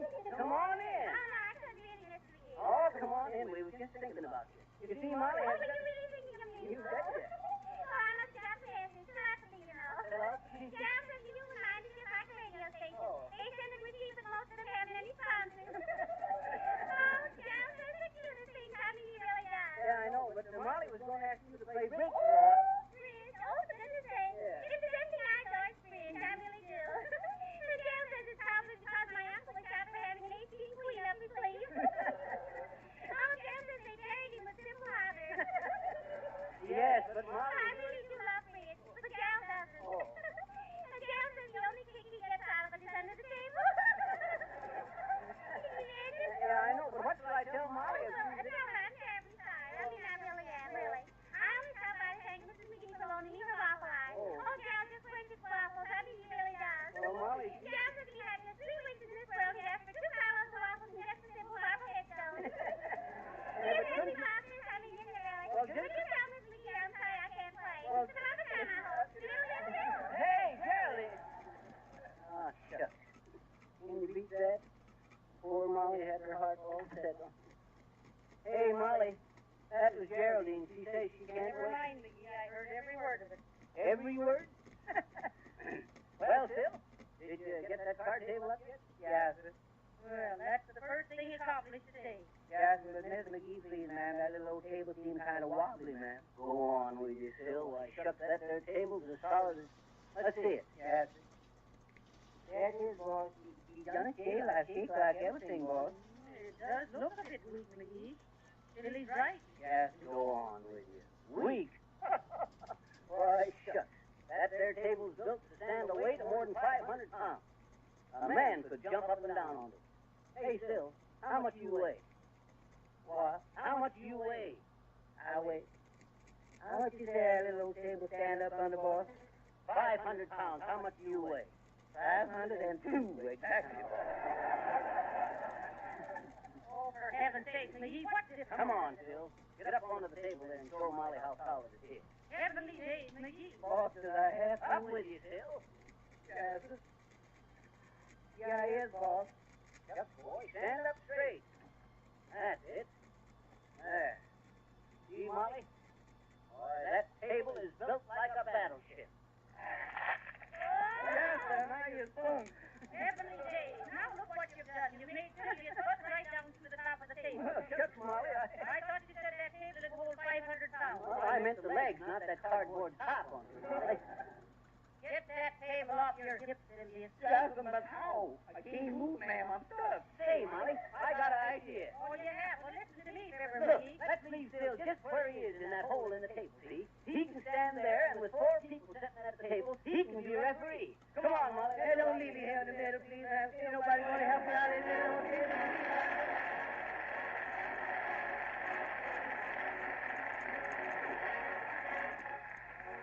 Kay Donna sings a number from the show Jubilee. Why shouldn't I? Kay Donna.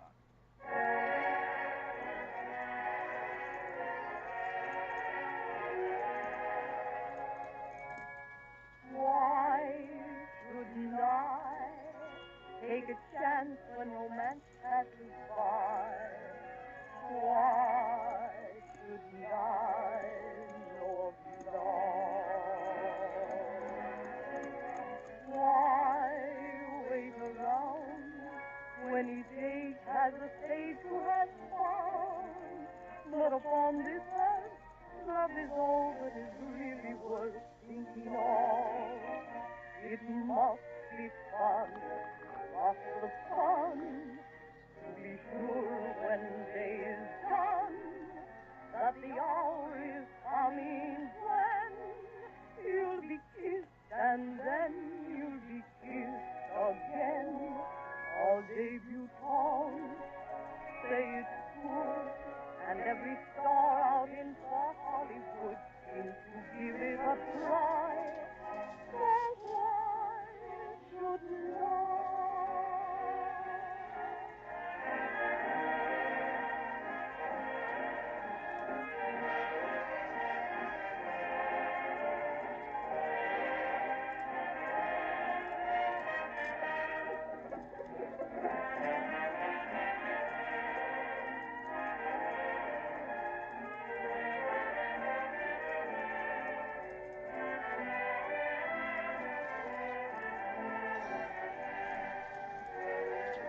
It must be fun, lots of fun, to be sure when day is done, that the hour is coming when you'll be kissed and then you'll be kissed again. All debutantes say it's good, and every star out in far Hollywood seems to give it a try.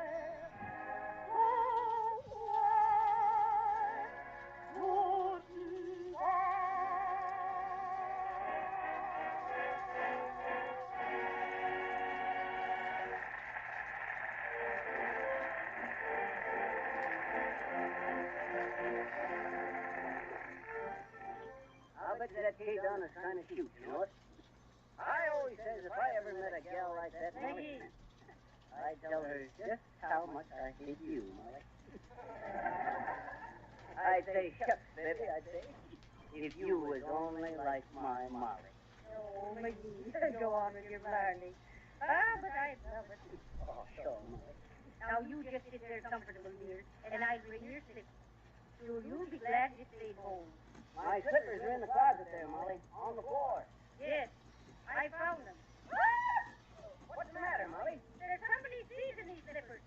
Yes, but think of the feet that scuffed and cracked snow and mud across your floors and linoleum. Harpo, what are you doing in our closet? Well, Fibber, believe it or not, I was just waiting to tell you why it's so easy to keep your linoleum clean and shining once you've protected it with Johnson's Glow Coat. It's because Glow Coat gives your floors a tough, wear-resisting polish that sheds dust and dirt. Glow Coat makes the colors in the linoleum look brighter and fresher, and the floor won't get worn and dingy around the doorways or in front of the stove. The Glow Coat polish will keep it looking like new. And remember, you don't have to do one bit of rubbing or buffing when you use this remarkable liquid polish that dries in 20 minutes and shines as it dries. Ask your dealer for Johnson's logo, made by the makers of Johnson's Wax.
And now, back to Wistful Vista, where Fibber and Molly are awaiting the arrival of the bridge teacher. Oh, that must be Miss Corbin, McGee. Go to the door, Sylvia. Yes, ma'am. I'm Miss Corbin. Yes, ma'am. Miss McGee and Miss McGee, they right in here, ma'am. Oh, how do you do, Mrs. McGee? My, I'm real glad you come, Miss Corbin. It's real anxious I am to get started. This is me husband, Miss Corbin. Oh, how do you do? Hi, Miss Carborn. Miss Corbin. Yes, that's what I said. So, you're the bridge tender. I beg your pardon. Be quiet, McGee. Here, Silly, take Miss Corbin's thing. Yes, ma'am. Thank you. I've been looking forward to giving you your first lesson, Mrs. McGee. Have you played much bridge? Well, now I wouldn't say so. Come right in here, please. I've just played a little auction now and then, but no contract. Oh, but contract is a game. No one plays auction now. Oh, no, I don't know, ma'am. Some of the boys down at the pool parlor ring up a pretty hot game auction. You see the way Have you played what? Well, I'll tell you, I ain't so hot on the bridge, but in my day, there wasn't a faro dealer west of Gifford's Gulch that could beat me to ace. Well, I was known as Two-Draw McGee in them days.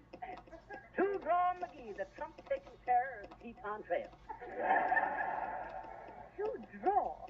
In what game, may I ask, does the player draw twice? Poker, in them days, ma'am. You drew 3 cards with the left and a 6-shooter with the right.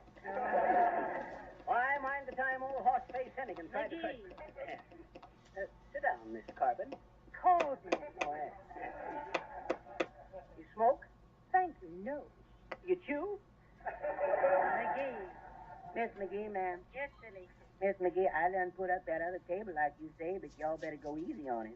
Oh, yes. Oh, thank you, Sylvia. You see, Miss Corbin, our good card table, we had a slight accident a while ago, and this is an old one we had in the attic. And, You see, ma'am, our butler, Silly there, he stuck his feet through it. Yes, sir, but... And shucks, the first thing we know, there he was, standing hip deep in the card table. Yes, sir, but... Quiet, Sil. That's the way with butlers, ma'am. Always buttons.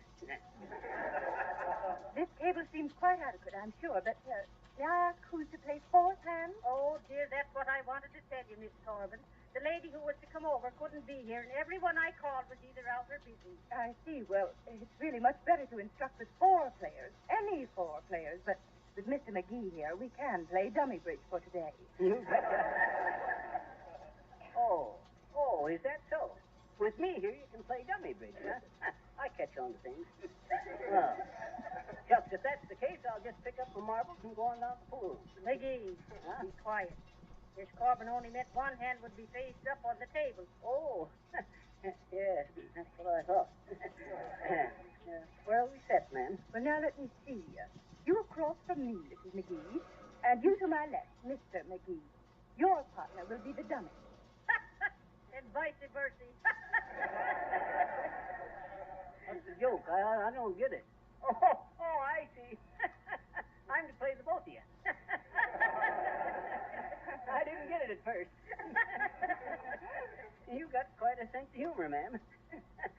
Nobody'd expected another. Okay, sis, deal them out. How about Deuce's Wild start? McGee, they don't play Deuce's Wild in bridge. It'd be a better game if they did. Well, suppose we play 4 hands round dealer's choice. Which do you like best, man? Stud, draw, 7-card Pete, or spit in the ocean? Are you sure we can't find a 4th hand, Mrs. McGee, or preferably a 3rd and 4th hand? Oh, ganging up on me, huh? No, I'm afraid not, Miss Corbin. I'm real sorry, too. Heavenly days, I've called everyone I could think of. Well, it really doesn't matter, although 4 hands make the instructions so much better. Then we have a choice of dummies. Hey, Sil. Yeah, you play cards, Sil? What? For heaven's sakes, McGee, pay attention. How's your bridge work, Sil? Pretty good, boss. That's for my wisdom teeth. No, I mean, do you know cards, Sil? Yes, Playing sir, boss. cards? Sure do. Starting at the bottom, they is the deuces, the trade, little Joe, 5 spot, 60 days, lucky 7, 8 ball, bad luck, 10 spot, the nib, typewriter gal, big shot, middle old 8. Well, for heaven's sake. Gracious. Sylvia, you'd better go out in the kitchen and sit down. Does I have to sit down, please, ma'am? Why not? Well, ma'am, when I come busting down to that little old table, ma'am, I kind of got bruised, kind of, ma'am. Maybe you just better go out and fix the sandwiches and things, Sylvia. Yes, sir. Did you order the ice cream? What? Did you order the ice cream, Sil? Yes, they say it's for you right over. Fine. All right. Let's get started. Very well. Perhaps I better explain some of the principles of contract bridge as opposed to auction. Both of them, sir. What's that, McGee? I said, yes, I'm supposed to know both of them. You see, in contract, you play Culbertson or Steve? Oh, that can't be. As Culbertson says, that covers the multitude of sins.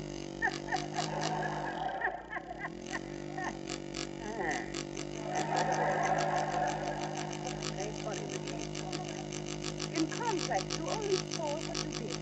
Score is marked up below the line, the surface with honors being written down above the line. You understand? Oh, sure. There's the windshield on our car. If we had a windshield.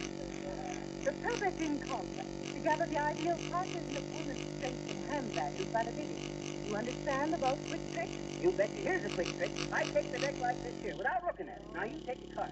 Take any card for me, and I'll tell you which card is on. Be quiet. Hey, but I don't know what you're so stingy about. That trick panicked him at the pool room. Perhaps I should deal one hand before going into further detail. Cut, please, Miss McGee. You bet you, sis. There you are, sis. The McGee cut. And Now, Mrs. McGee, if you have a biddable suit, show it. All right.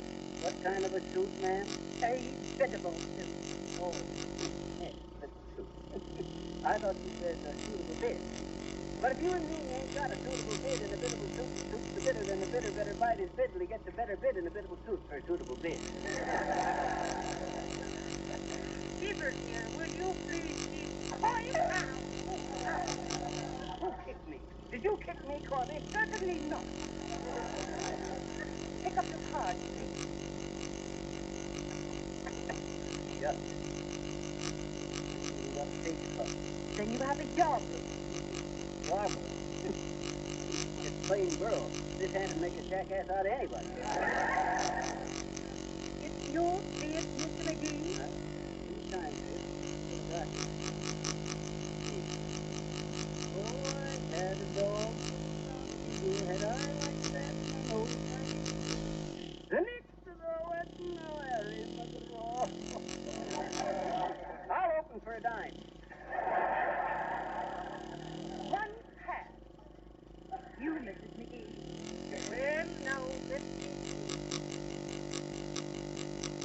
I don't believe I have a single thing. Hey, Corby, did you ever lay a card onto your thumb like this, put a nickel on it, and took the card out and run it through? Took me years, Mrs. McGee, ma'am. Well, what?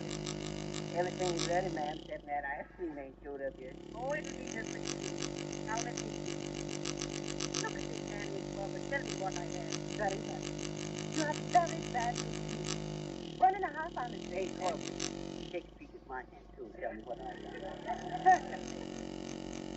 Oh, Well, what have I got? a very bad habit of biting your nails. Oh, my gracious, what's the matter? What do you mean, sis? Why, these cards, that'll be the man with the ice cream. Go get it and then put the nice white music on the photograph. Yes, I put some ice cream on the phonograph and tell the man to be quiet. Now, Mrs. Corby, what were you saying about the cards? You don't think I've been investing the cards, do you, sis? No, I never do that. Not that I can, though. There's one trick I do where you pull any card into the deck and I shake it out of the pack into a wine glass. Got a wine glass on you in place for it? McGee! What were you saying this morning? I was just observing That man, he didn't bring no ice cream. He brought something else, man. What did he bring? Well, I brought you some Johnson's Flow Coat, Mr. McGee. Oh, Harpo, you here again? Yes, I brought you your order of Johnson's Flow Coat. We ordered ice cream. Ice cream? Yeah. Well, that explains it. I thought you said a nice leaf. And by the way, if there's anything that will give your floors and linoleum a nice leaf, it's Johnson's Flow Coat. You make your floors and linoleum shine and sparkle with only 10 minutes work. You simply spread a little Flow Coat lightly over the floor with a soft cloth or the special Flow Coat applier. Then go away and forget about it. Come back 20 minutes later and you'll find your floor shining like new, protected from dirt and wear with a tough, long-lasting polish. Johnson's Flow Coat requires no rubbing or buffing. But please don't confuse Flow Coat with any cheap polishes that become smeary and collect dust. Flow Coat sheds dust, and it assures a brighter luster, longer wear. By the way, you save money by ordering Johnson's Flow Coat in the larger size can. Well, so long, folks. I'll see you later. I'm scared to put on my socks. Consider that heel will get in the toe. Forget it, McGee. Now, Mrs. Corby, I was about to remark that it is a very peculiar deck of cards. Why now? Note your hand, Mrs. McGee. You have the tray and 10 of diamonds, and the 9 of spades and the queen of clubs. So what, Miss Farmon? Oh, Mr. McGee also has a tray and 10 of diamonds, and 9 of spades, and the queen of clubs. Well, for heaven's sake, so he has. McGee, where did you get this deck of cards? Who, me? I told Billy this. Hey, Bill, Where'd you get these here cards, Bill? That where you sold them to for 'em, huh? Out of the desk drawer. Y'all going to pick out a nice new deck, and I did. I picked out cards from all them decks till I got one nice new one.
Rico Marcelli is happy to announce that he is receiving many very fine entries for the Amateur Songwriters Club. The prize-winning music will be published by Irving Berlin Incorporated, and the writer will receive all standard royalties. S.C. Johnson and Son, sponsors of this program, are also offering a special cash reward of $100 for the winning song.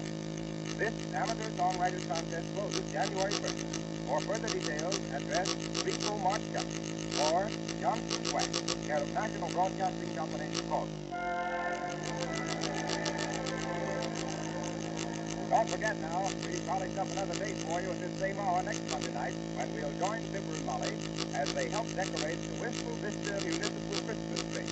And if it's as hard to do as it is to say, we'll see who gets the trimming. Till then, let me say, twinkle, twinkle, little floor. Day by day, you'll listen more. Johnson's Glow Coat made you bright.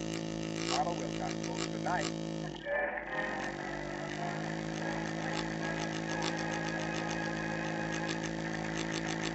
This is the National Broadcasting Company. Hey, everyone. You're now listening to WLS, Voice of Prairie Farm, America's oldest farm paper, Chicago. The Johnson Wax Program.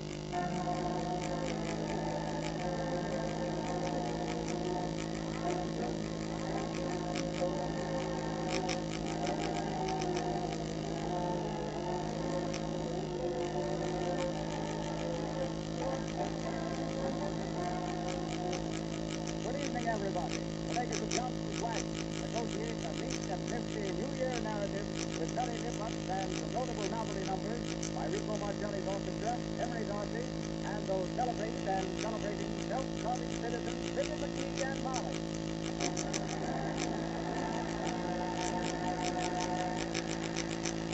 While we're on our way to 79 Wistful Vista, Marcelli and his men issue a syncopated admonition. Oh, maybe be good. Tap it up, people.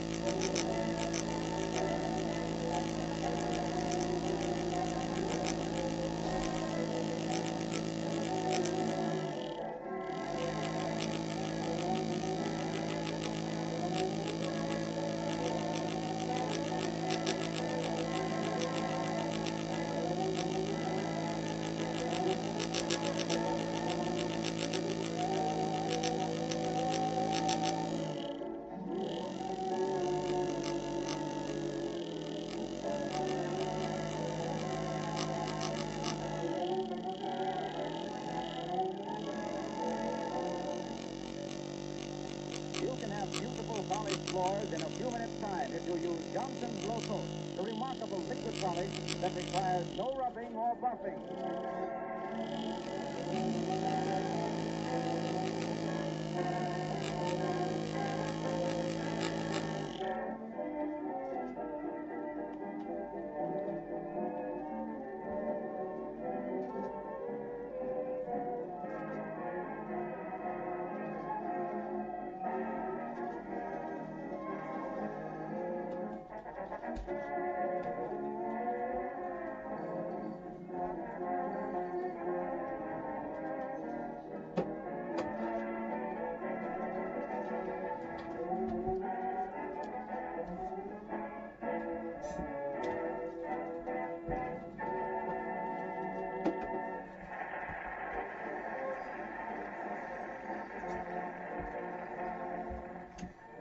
It looks as though Fibber and Molly are getting all set for a big evening. Here's Molly in her purple velvet, and Fibber in his tuxedo. Well, in part of his tuxedo. Hey, Molly. Say, if you don't quit bothering me, McGee, New Year's Eve will be over before we get anything. Molly, did you put them little dinguses into the hutches? Oh, see. Oh, shucks, you know, them studs. Did you put them? No, but I will. But I don't know about that stiff jerk, McGee. Huh? But I took it out of the box 5 months ago. No, don't worry about them, Molly. that's where they can start.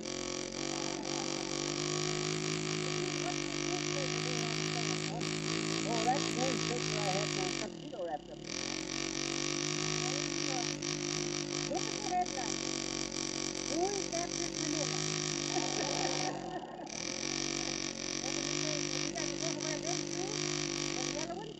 What's the matter with him? They're comfortable. I'll have them under the table all year. Nobody will see. Yeah? You don't know who'll be under the table before the night's over. You don't wear yellow shoes for the tuxedo, Who said so? Just, I think they look kind of snappy. Got them shined up. Look. You should have patent leather ones, indeed. Patent leather? No, sir. I'm no gigolo. Next thing you want me to carry a rose into my teeth. Oh, hello there, Phil. Come on in, give me a hand.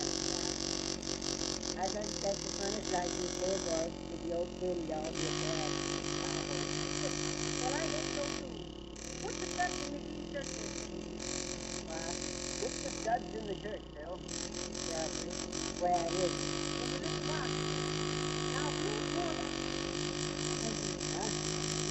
Look at them pants. They got more wrinkles than Rockefeller. They'll be okay after I wear them a while. Anyway, they look kind of like them little pleats that all the fellas is wearing. Wrinkles is wrinkles, Minnie. Now listen. The iron is all attached in the kitchen and the ironing board is up. Let Silly go and press them pants. Yes, ma'am, I can do that. No, you stay here and get that church fixed, Phil. And say, you ain't putting the right studs in the right hole. You got the cuff button in the front and the collar button. Here, watch me. You hold the shirt like this here, see? Take the stud in the right hand like this. Stick the point in the buttonhole. Press down. Well, anyway, that's the way you do it. I did it, boss. Take a little shirt like this. Take a little stud in here. That's it. Push down and rip a little hole like this. That's bad. It's still tearing the shirt ain't part of it. For heaven's sake, go do your pressing, McGee. I'll show Silly how to fix the shirt if there's anything left of it. Okay. But I'll make a valley out of that boy yet. Hey, Phil. When I lift my foot, get the pants off. Now. Easy now.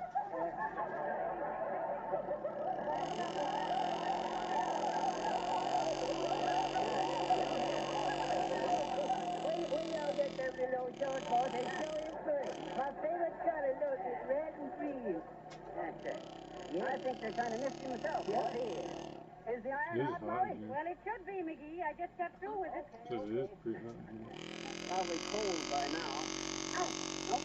It's okay. Now, let's see. Left leg first. And up. Oh, don't miss it. Anyway, you figure they're better than ants with a hook, skinny wawa and a high there, baby. Oh, now, I'm coming. We don't want no magnet. Oh, hello there, Geraldine. Excuse me, Mr. McGee. I just found out would return this book to Mrs. McGee. It's instructions for knitting. You know, knit one pearl too. I told Geraldine he's on the book to do it right, and he said, yes, knit with. Isn't that just too perfectly fantastic? I mean, isn't it really? Yeah, but Molly... I told Dad I was going to knit McClellan, and he said he was just yarning for one. Isn't that just awesome? I mean, isn't it really? Yeah. Oh, Dad, there's a scripture thing knitting. Yarning, not really. Yeah, but don't mind, Geraldine. Well, just what I know you're pressing, Mr. McGee. I don't mind a bit, really. Yeah. I'm always telling Gerald to try and iron his own trousers, but he says no, he doesn't want to set a precedent. Isn't that just teachers and bosses? I mean, isn't it really? Kind of. But don't let me interrupt you, Mr. McGee. I see you pressing your tuxedo trousers. I bet you're going out to a brawl. Well. Why should we can't get Gerald to go out? He says the party's either too dry and the humor's all wet, or the party's all wet and the humor's too dry. He says the only reason men wear wing collars is so their throats can see what's being poured into them. Gerald says the only reason he gets dressed up is to pour them down. Isn't that just a ghastly? Yeah, but it's... Well, I'll just put this book on the table here. Oh, all right. You thank Mrs. McGee for Yeah, I'll do that. Now, don't you spill any bacon and eggs on your stupid face. Well, I think we must go now. Well, I'm Last sorry. one time I caught you with your pants on the ironing board. Diddle, diddle, diddle.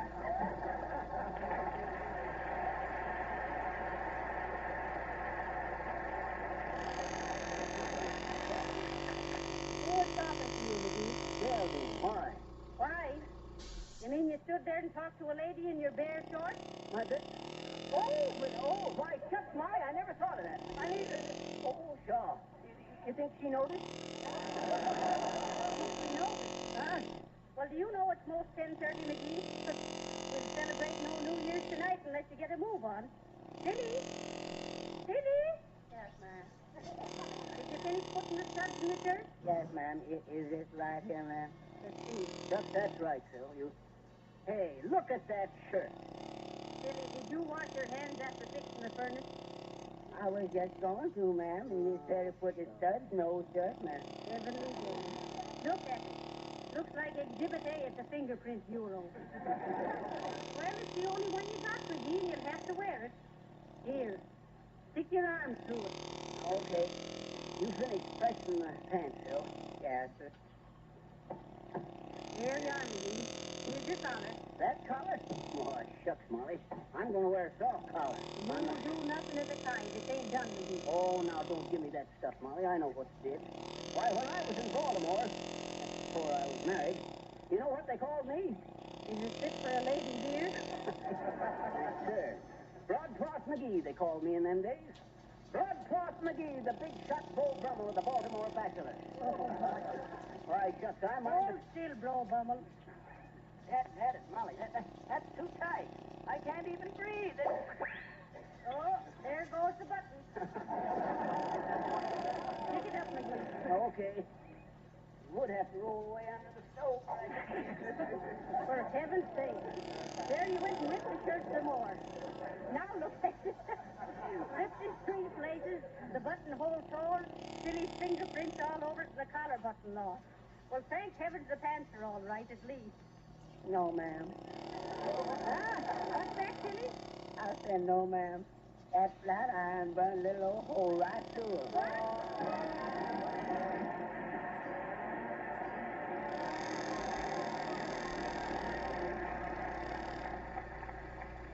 You really save yourself hours of work when you start using Johnson's Glow Coat on your floors and linoleum. In the first place, this remarkable liquid polish is easily applied with a soft cloth or the long-handled Glow Coat applier. You don't have to do any rubbing or buffing, for Glow Coat shines as it dries without help from you. Once your linoleum is protected with a gleaming polish, you can keep it clean with a dry floor duster instead of a scrub brush. Dust can be whisked right off the shining Glow Coat surface. Soiled spots are easily wiped away. Avoid sticky, cheap polishes that become smeary and collect dust.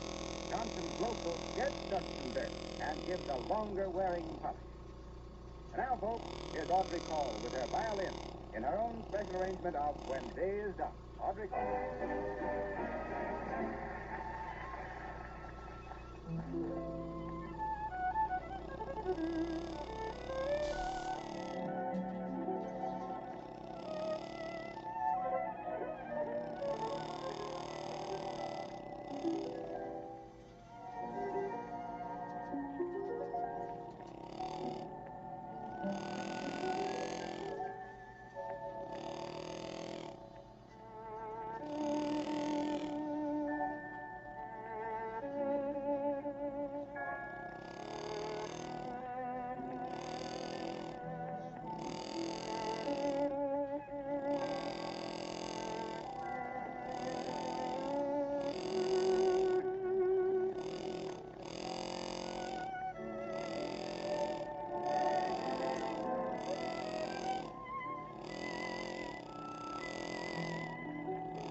And here are the Merry McGees leaving the house for their big evening.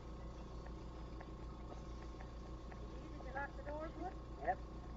Say, lift your coattails till I see the patio. Oh, what's the deal? You can't see it without me lifting the tail of the coat. Who's going to go around lifting up my coattail all night? Oh.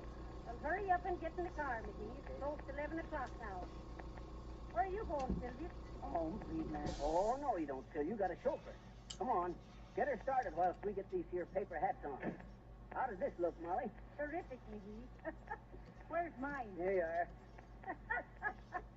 Heavenly days will freeze in them, McGee. But who cares? Yeah, who cares? Happy New Year! Happy New Year, silly! Yes, man, I guess so. Come on, Molly. Get in. Are you ready, Phil? Yes, sir. Okay. To the Wistful Vista nightclub, boy. And don't spare the horses. What horse? Oh, skip it. Whip it. Skip it. Get going, silly. Yes, sir. Here goes.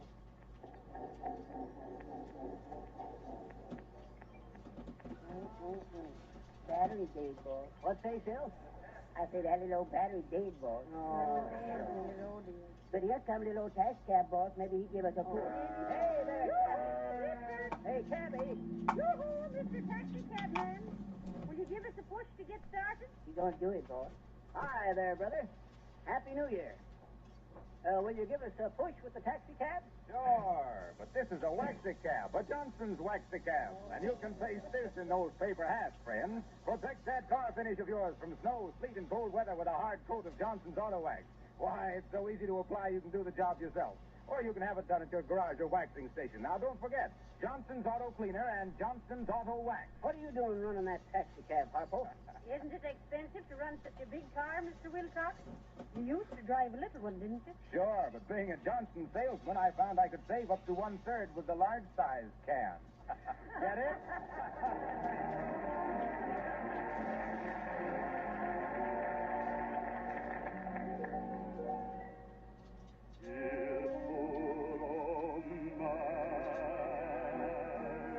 For you and me, my dear, here's to romance. Long may it linger here. Here's to your joy, light that shine. Here's to your lips divine. Long may they cling to mine. I give a toast to every star above. Here's to this night, to all we're dreaming of. I drink to you, and to the birth of love. Here's to romance. Here's to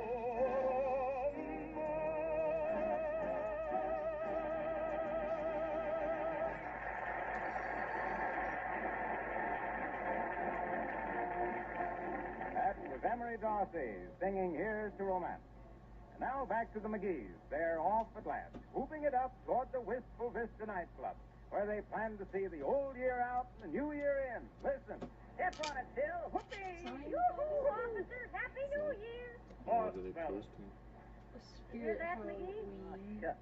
You can't give the wrong answer, ma'am. He should have said the same to you, ma'am. Just we ain't Already? got the right response yet tonight. Bunch of Yeah, dad-ratted well, we tar sold pushers, out if you ask Halloween me. stuff. Oh, Happy New Year there, neighbor.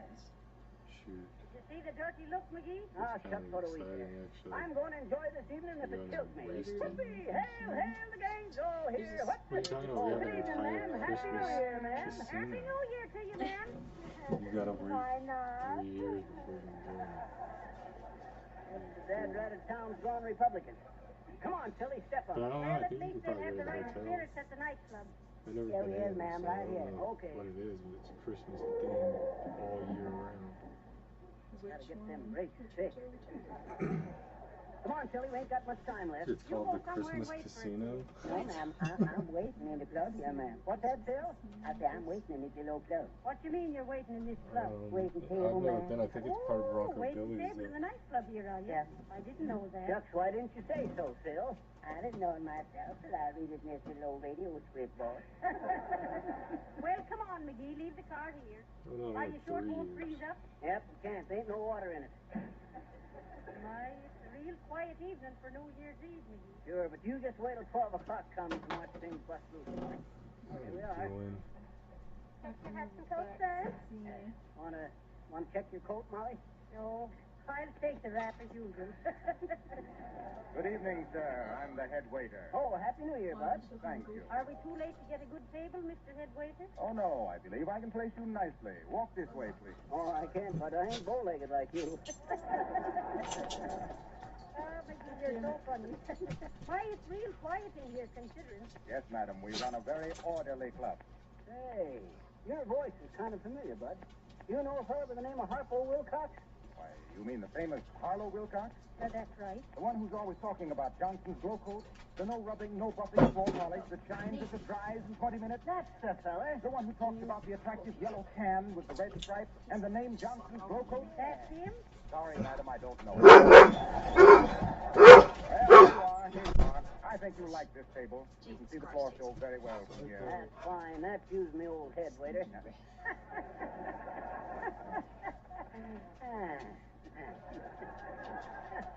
Ain't funny, McGee. Not even the Johnson salesman laughed at that. Say, where is everybody? Everybody, sir. That's what I say. You ain't got much time left to fill up the place. Oh, there will be latecomers all evening, sir. Oh. Do you wish to retain the paper hat, madam and sir? Oh, shucks. Why not, Bud? What's the celebration without getting dressed up first? Send the waiter over here, will you? Certainly, right away. Waiter, table number 4. Let me take that horn, McGee. I'll wake this bunch up. Whoopee! Happy New Year! Look at them, McGee. Just a bunch of dead pans. They'll liven up, Molly. I always says... All for the waiter, boss. Oh, hello there, Phil. You wait table here often? Yes, sir. How much you get? McGee, it's none of your business. Oh. You got some good champagne, Phil? Yes, sir. 20-year-old boss. Oh, no, sir. None of that. We get fresh stuff or we don't order. Yeah, but boss says you're... Never mind the salesmanship, Phil. Don't pull that on me. Shucks. When it comes to wines, I knows my apple. Just a wine sap. Yes, that's so. Well, Phil, bring us some fresh champagne and a hamburger piece. Oh, it's not Tuesday. Not for me, McGee. I'll have a... Well, let's see now. What'll I have? You're looking at the wrong side, Molly. The prices is over there. Quiet, McGee. Silly. Yes, ma'am. Bring me a bowl of consomme. Yes. The head of a lettuce and Thousand Islands. French fried potatoes and celery and radishes and olives. A filet mignon and a nice steak. What are you going to have, McGee? Looks like he's going to have a fit, ma'am. You sure you want all that stuff, Molly? Why, sure, I'm sure. We're celebrating New Year's Eve, ain't we? Okay, okay. You just stay there and walk away. Only one membership into a club sandwich. Or do something Club sandwich, yes, sir. That all, boss? Yes. I ain't as hungry as I was. My, I wish the Win orchestra the play. whole I'd like to game, dance. Me too, Molly. Shucks, I used to be quite a dancer in my day. Used to run a dancing school over in Lorraine, Ohio. Had classes in tap, acrobatics, ballet, soft shoe, and old-fashioned waltz. Just some of them fat old gals learning ballet give me quite a laugh. Ballet laughs, I suppose. Now, I'll never forget the time I teamed up with Fosco de Mosco with a challenge bucking wing act playing the Orpheum time. The Gus son. We was playing the Bijou in Scranton one week when... Hey, is that cigarette gal? I want a cigar to celebrate with. Hey there, sis. Wish for something, sir? Yeah, I want a mild panatella. Aren't you the girl that was in the check room? Yeah, I am. A double of check room gal and cigarette gal. Checks they ought to make you wait on table and sing with the orchestra, too. Well, maybe you think I couldn't do it. I used to be in vaudeville. Is that so? Well, no, isn't that nice? I wonder if you ever met up with my act, sis. I had me a monkey act then. What do you mean then? McGee's marvelous Mongolian monkeys they was billed as, sis. Clean entertainment for the whole family. I'm sorry. I don't believe I ever knew him. What did you do on the stage, dearie? Oh, me? Oh, I had one of them double voice acts, you know. High voice and low voice. You did, huh? Well, let's hear it, sis. Sure, do it once first. Right. Look, I can use my high voice like this to tell you all about my tech room service and these cigars and cigarettes, see? Or... I can use this voice to tell you about Johnson's Glow Coat. If the pattern in your kitchen linoleum looks faded and dull, yet you feel you can't afford a new floor covering, you'll be glad to know that Johnson's Glow Coat will make that linoleum shine like new in a few minutes' time. Why, just spread a little of this remarkable liquid polish lightly over the floor, let it dry for 20 minutes, and see the transformation. A shining polish, easy to keep clean.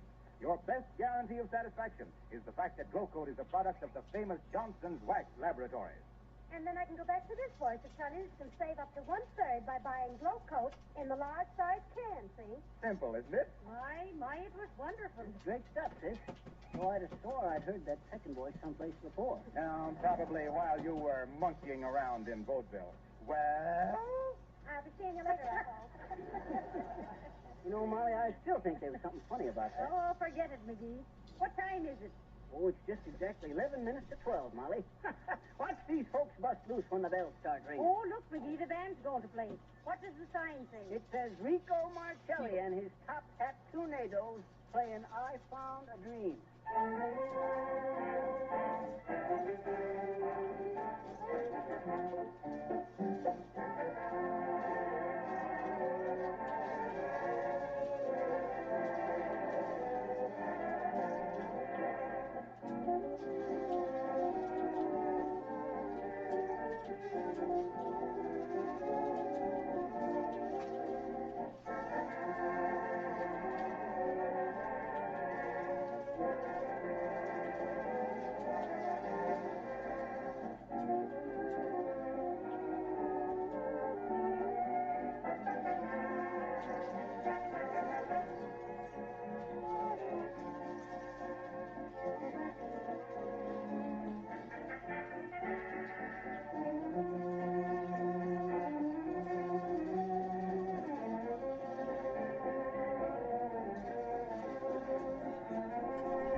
McGee, how long is it till midnight? About 1 minute. Oh, and here's Phil with the grub. File him anywhere, Phil. Yes, the drum sandwich here was. Get a median over there. Coffee, cream, and jack butter. Get anything else for? Oh, I guess that's all for now, Phil. But after things bust loose, you can bring that there champagne. And it won't be long. Hey, look, Molly. What? Look, 12 o'clock. Happy New Year! Happy New Year! Yippee! Happy New Year! Happy New Year! Help me up on the table, McGee. I'll give him an Irish kick. Okay, up you go, Molly. Yeah. Happy New Year! Hey, look out, Molly. You're going to step in the butter.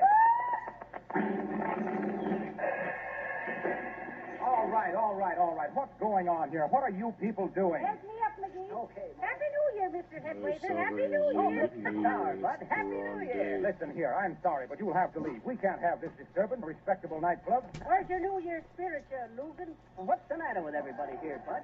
Don't New Year's mean nothing to them? It will when it gets here. What do you mean when it gets there? It's 12 o'clock, ain't it? Yeah, but you're a day early. What? Yes, this is Monday night. New Year's Eve is tomorrow night. Now get out of here. All right.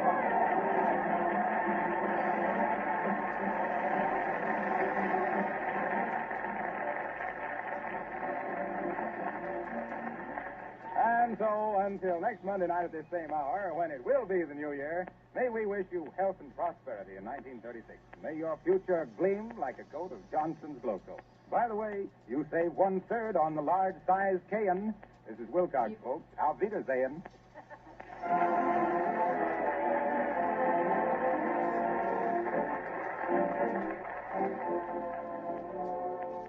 Just one last word of reminder that Rico Marcelli's songwriting contest ends at midnight on Wednesday, January 1st.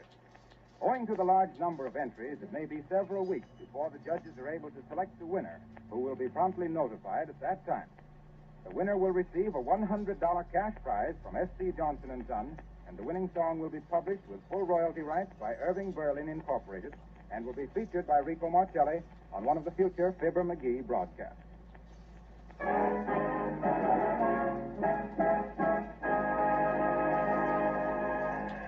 This is the National Broadcasting Company.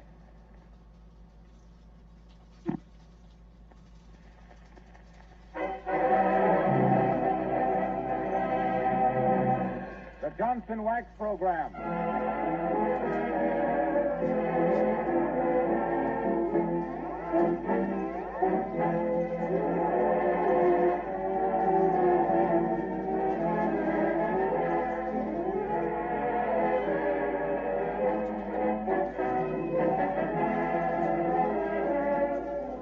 Good evening, everyone. The makers of Johnson's Wax present a melodious medley of modern music and magnificent McGee mendacity with Rico Marcelli's orchestra and Marion and Jim as our premier proponents of preposterous prevarication, Fibber McGee and Molly.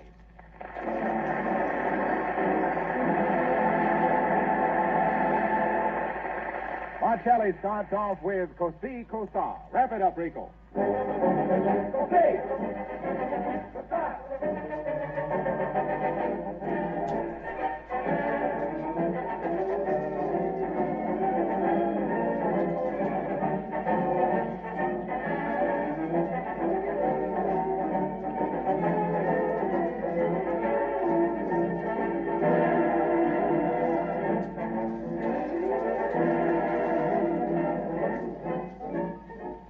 Whenever you hear the word Johnson's Low Coat, think of beautiful, polished floors that require no rubbing or buffing. Put a little Glow Coat on your floors and linoleum, and you'll save yourself hours of work.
At the McGee home at 79 Wistful Vista, an argument of long standing is being continued.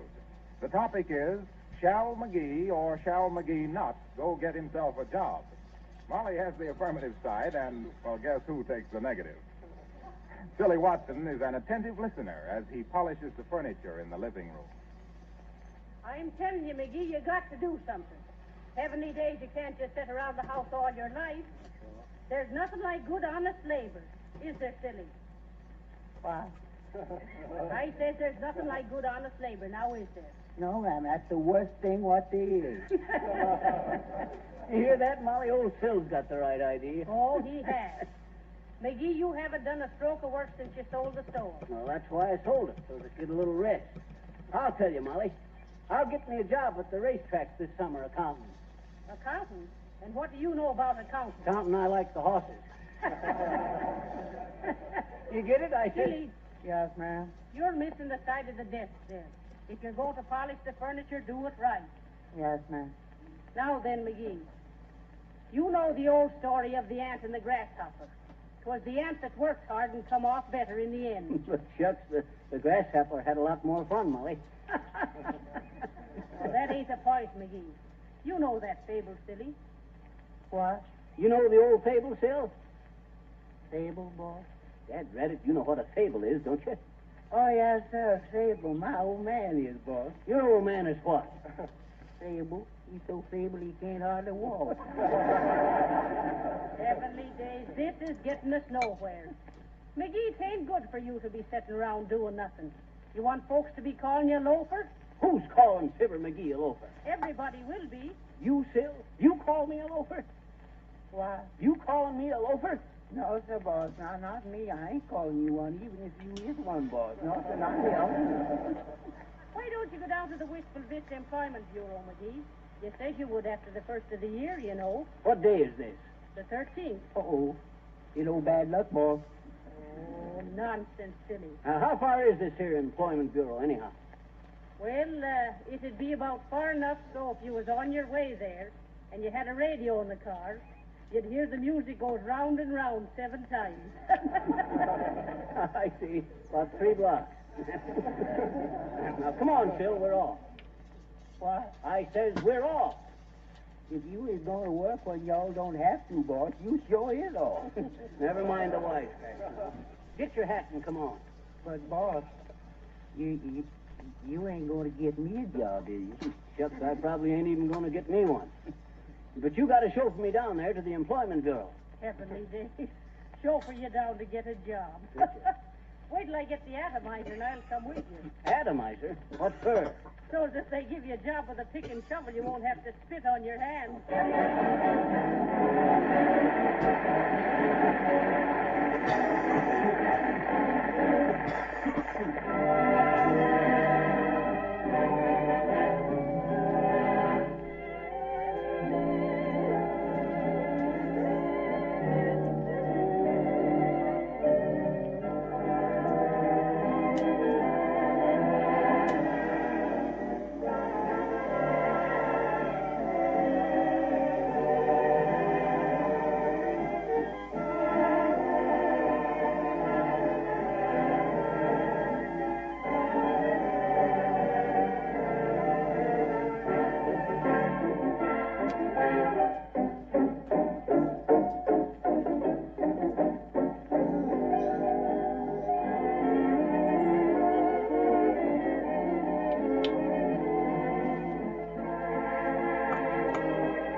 Kelly and his men playing Lady of the Evening.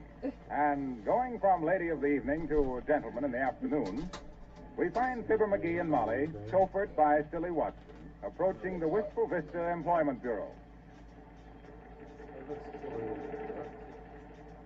Straighten your tie, McGee. Huh? What for? Well, you want to make a good impression, don't you? Where is it, Silly? Why, where is this here employment place, Phil? A little old job place right over there, boss, upstairs. Upstairs, huh? Yes. Why are all employment joints on the second floor? Shucks, it's bad enough to have to go get a job without climbing up to the second floor. Pull over there, Silly. Yes, ma'am. Oh yeah, that game your brother gave me, freaking Godzilla. We can play it. Gotta get them brakes fixed. You stay down here and watch the car, Stay down. Phil. Suppose nobody will I steal it. liked it. You Yes, definitely but I don't followed it. reckon y'all have to worry Dumb much as about shit. that, You boss. just Hurry up, did McGee. nothing. Now, don't rush me, Molly. Just Shucks, I destroyed ain't got many more hours of freedom left. Don't go away, Phil. No. Now, for heaven's sake, McGee, try and talk sense. Like what? Some of them require Good a afternoon. subscription. What can I do for you? You haven't got a Please, Does please, it? one at a time. Well, I'll tell you, Sid. My name's Trevor McGee, and I come down here to see if you got any kind of... Excuse me a minute, have you got anything for us today, mailman? Yes, I have. 7 letters. 7 letters? Yes, GLOCOAT. 7 letters that spell a new, easy method of keeping your floors and linoleum shining like new. Why, you just pour a little glow coat onto the floor and spread it lightly over the surface with a soft cloth or the long-handled glow coat applier. You don't have to bear down or rub it in. You don't have to do any rubbing or buffing. Glow coat dries in 20 minutes and shines as it dries, making your floors and linoleum sparkle like new. Dirt can't stick to the beautiful bright polish. Soiled spots can be easily wiped away. Order Johnson's Glow Coat from a nearby dealer, and ever after, you'll have better-looking floors and much less work. Here are your letters, madam. Thanks. Is that all today? Yeah, that's... Oh, no. Here's a postcard. Let me see. It says, hope you're saving up to 1/3 by buying the large size can. Well, goodbye, madam. There goes old Harpo.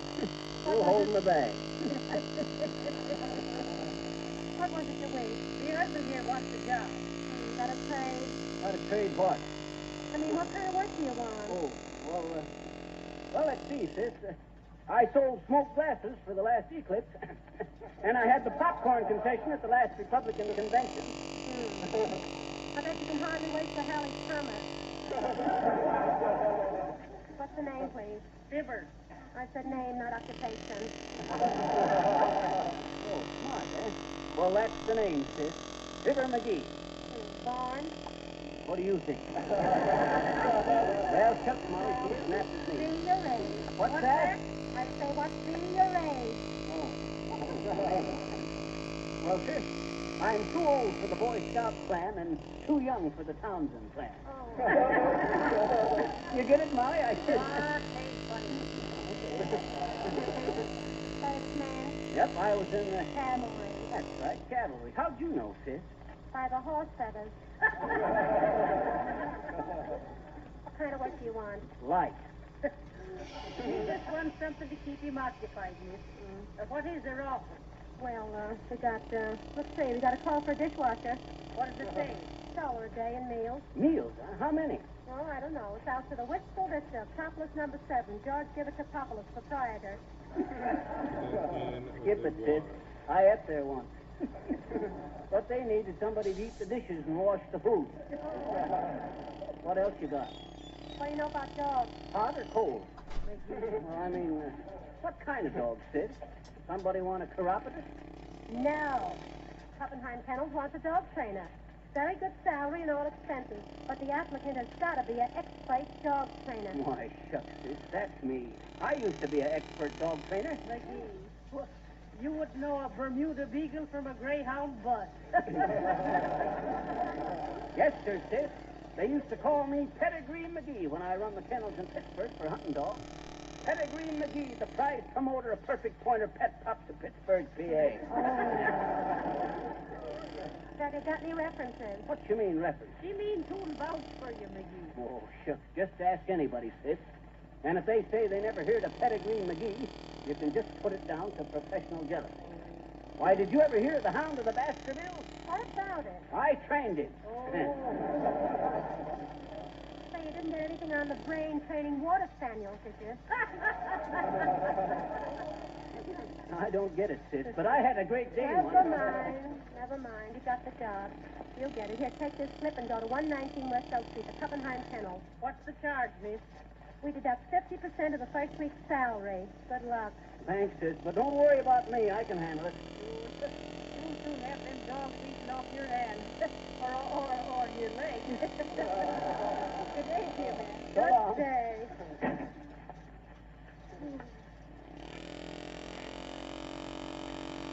Send me Mr. Smith's office, please. Mr. Smith, I just sent somebody to the Kuppenheim Kennels. What? No, it's just a big bag of wind, but at least he got half of his first week's check. He ain't going to last much longer than that. Yeah, what? 119 West Oak Street. What? What? That's Mrs. Kuppenheim. She wanted a tutor for her 2 children? Oh, for the love of Mike, I sent him to the wrong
Well, here's the wire-haired wonder, Fibber McGee, as he and Molly are chauffeured to his new job by Silly Watson.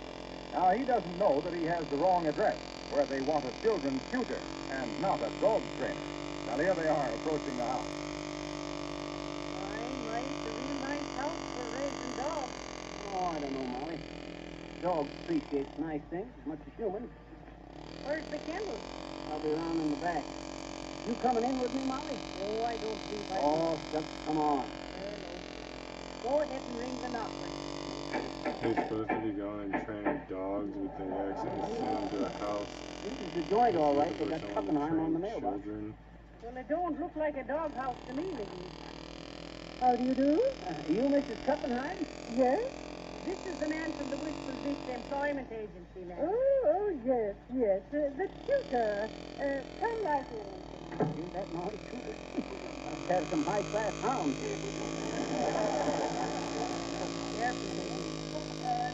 Please sit down. Oh, this lady is... This is Mrs. McGee, ma'am. I brung her along to show you I was a married man and responsible, and not no young whippersnapper to go around running around nights and necking the cooks. Oh, I see. Yes, that's fine. It is a lovely house, Mrs. Kuppenheim. Kuppenheim, please. Tough, Molly, not tough. Natural mistake, though, ma'am, huh?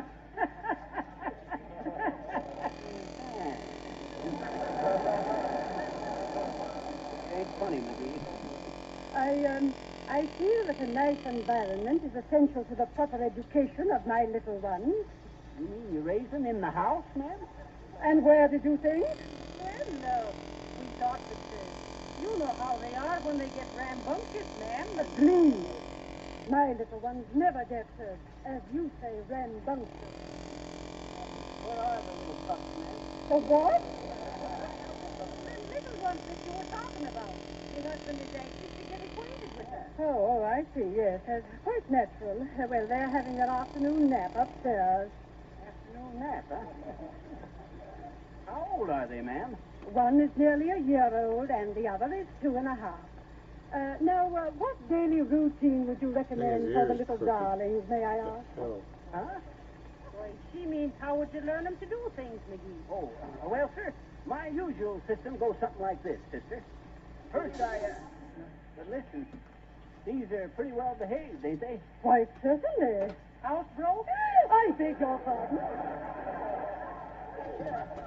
You know, sometimes it takes a long while, ma'am. Go on, McGee. Tell Mrs. Poppenheim how to train them. Okay.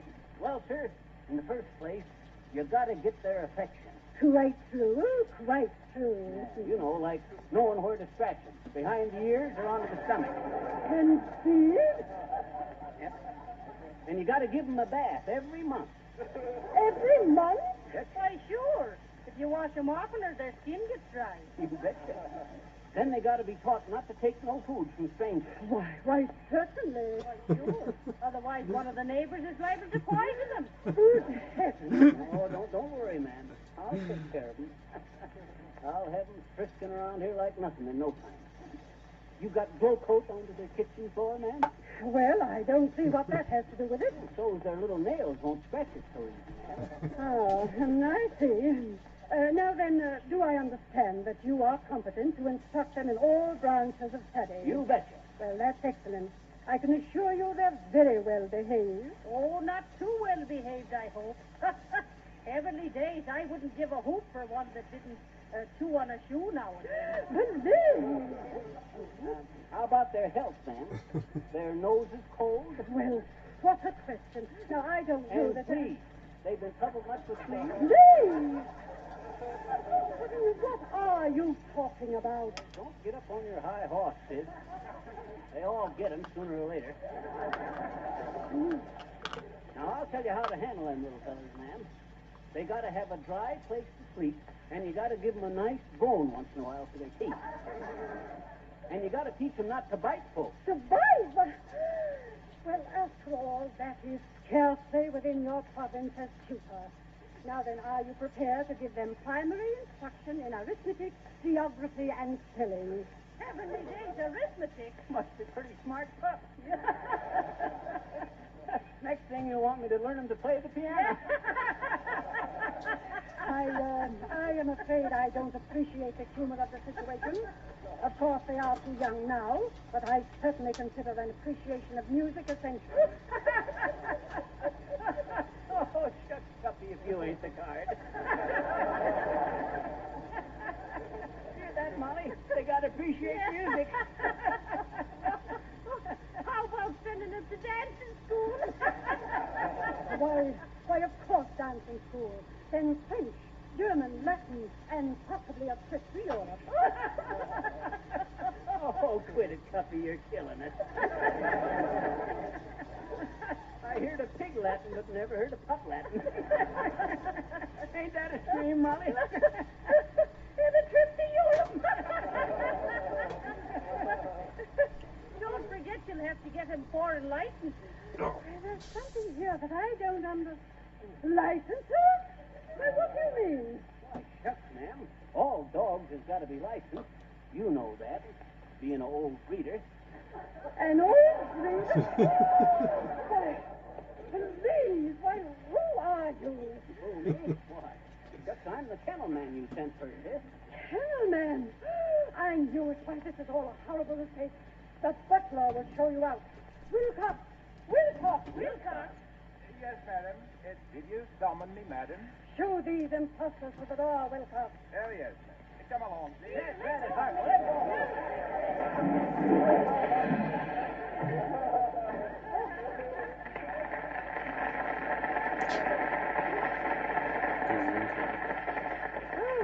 Thank you. Thank you, Wilcox. That'll be all. Thank you, madam. One moment, Wilcox. Oh, yes, madam. Those two terrible people seem to know you, Wilcox. Oh, yes, madam. I was slightly acquainted with them, madam, when I was a radio announcer. A radio announcer? Good heavens. Dog trainer, radio announcer. Oh, forgive me, madam. I slightly forget. Very well, Wilcox. But tell me, what did you announce? Oh, for a very excellent product, madam. Johnson's wax. Oh, yes. The makers of Blue Coat, I believe. Yes, madam. And if you permit me, madam, I should like to tell you that after many years of research, scientists in the Johnson Wax Laboratories perfected a no-rubbing floor polish that works like magic. They named this remarkable polish Glow Coat because it puts a glowing coat of beauty on floors and linoleum. Makes them sparkle and gleam without one bit of rubbing or buffing. You'll be amazed to see how quickly Glow Coat changes your dingy, dull floors to beautiful, polished surfaces. But your greatest surprise will come later when you see how long the Glow Coat polish lasts. How it protects your floors from wear and dirt and gives your whole house a well-cared-for look, and at the same time saves you hours of work. Look for the attractive yellow can with the words Johnson's Glow Coat. And that, madam, is how I used to announce it. Oh, yes, I remember. Haven't you forgotten something, Wilcox? Forgotten, madam? Oh, so I have, madam. You save up to 1/3 on a large-sized can. Is that all, madam? Yes, Wilcox, that's quite enough. Thank you, madam.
Now, we have a very interesting item on our program.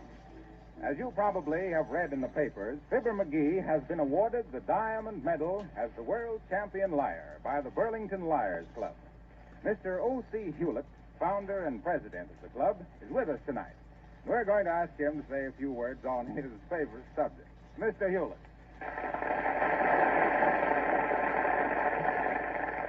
Thank you. Ladies and gentlemen, I wish to express my appreciation to the makers of Johnson Wax for this opportunity to clarify a certain situation which has arisen in connection with presenting the medal as world champion liar to Fibber McGee. The Liars Club. Cries of professionalism have arisen that must be answered. All I can say is that while some people consider Fibber McGee a professional liar, there is no such thing. There cannot be such a thing. Lying is an art, not a profession, and is practiced even by its most ardent students as a labor of love.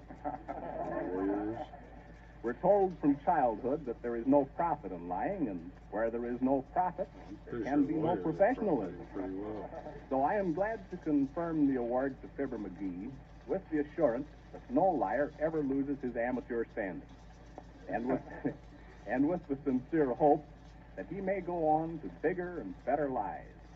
with the medal of the Burlington Liars Club resting on his manly bosom. Did I say resting? Excuse me.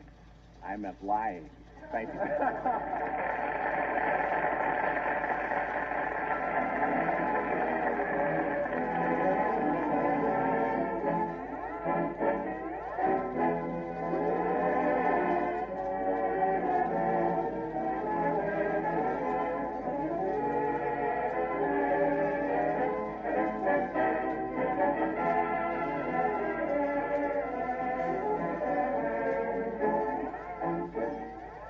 And that, friends, is that. Until next Monday evening at this same hour, when Fibber makes another attempt to leave the ranks of the rank unemployed. Until then, may I remind you that just as the best housekeepers use Johnson's wax and Johnson's Glow Coat to keep their houses clean and shining, so the most particular car owners keep their cars sparkling with Johnson's Auto Wax and Cleaner. This is Harlow Glow Coat Wilcox, who has been spread around and around and has come out here. Good night.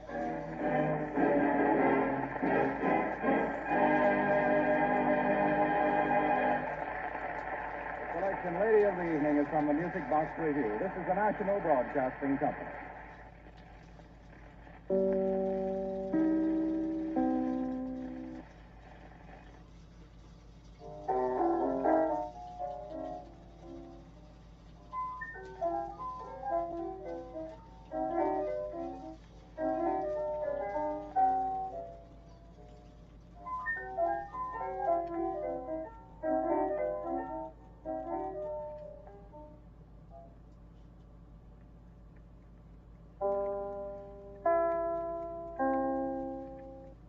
This is WENR, the voice of service in Chicago. WENR leaves the air now, and this channel will be occupied by WLS. WENR. Good evening, everybody. You are now listening to WLS, the voice of Prairie Farmer, America's oldest farm paper, Chicago.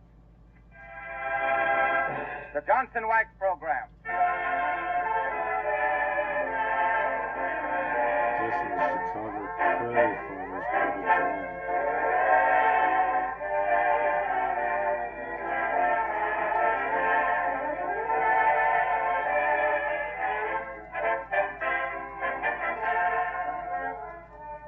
Good evening, everyone. The makers of Johnson's Wax present desperate drama of delirious dizziness and delectable ditties with Rico Marcelli's orchestra, Hugh Studebaker, and Marion and Jim as your foremost family of fantastic fabricators, Fibber McGee and Molly.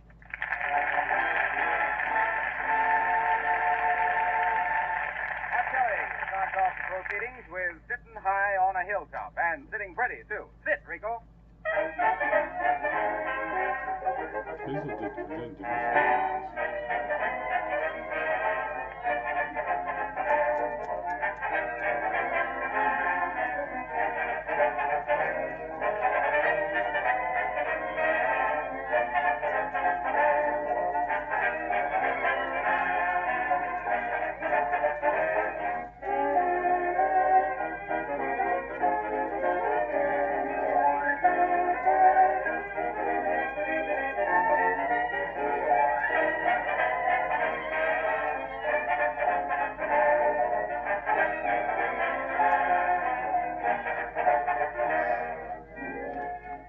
If you'd like to have your floors and linoleum shine like new without any work of rubbing or buffing, just try Glow Coat, the remarkable no-rubbing polish made by the makers of Johnson's Wax.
just failed to make the grade as a dog trainer. But you can't keep a good man down. So this week he's managed to talk himself into a job in the Wistful Vista drugstore.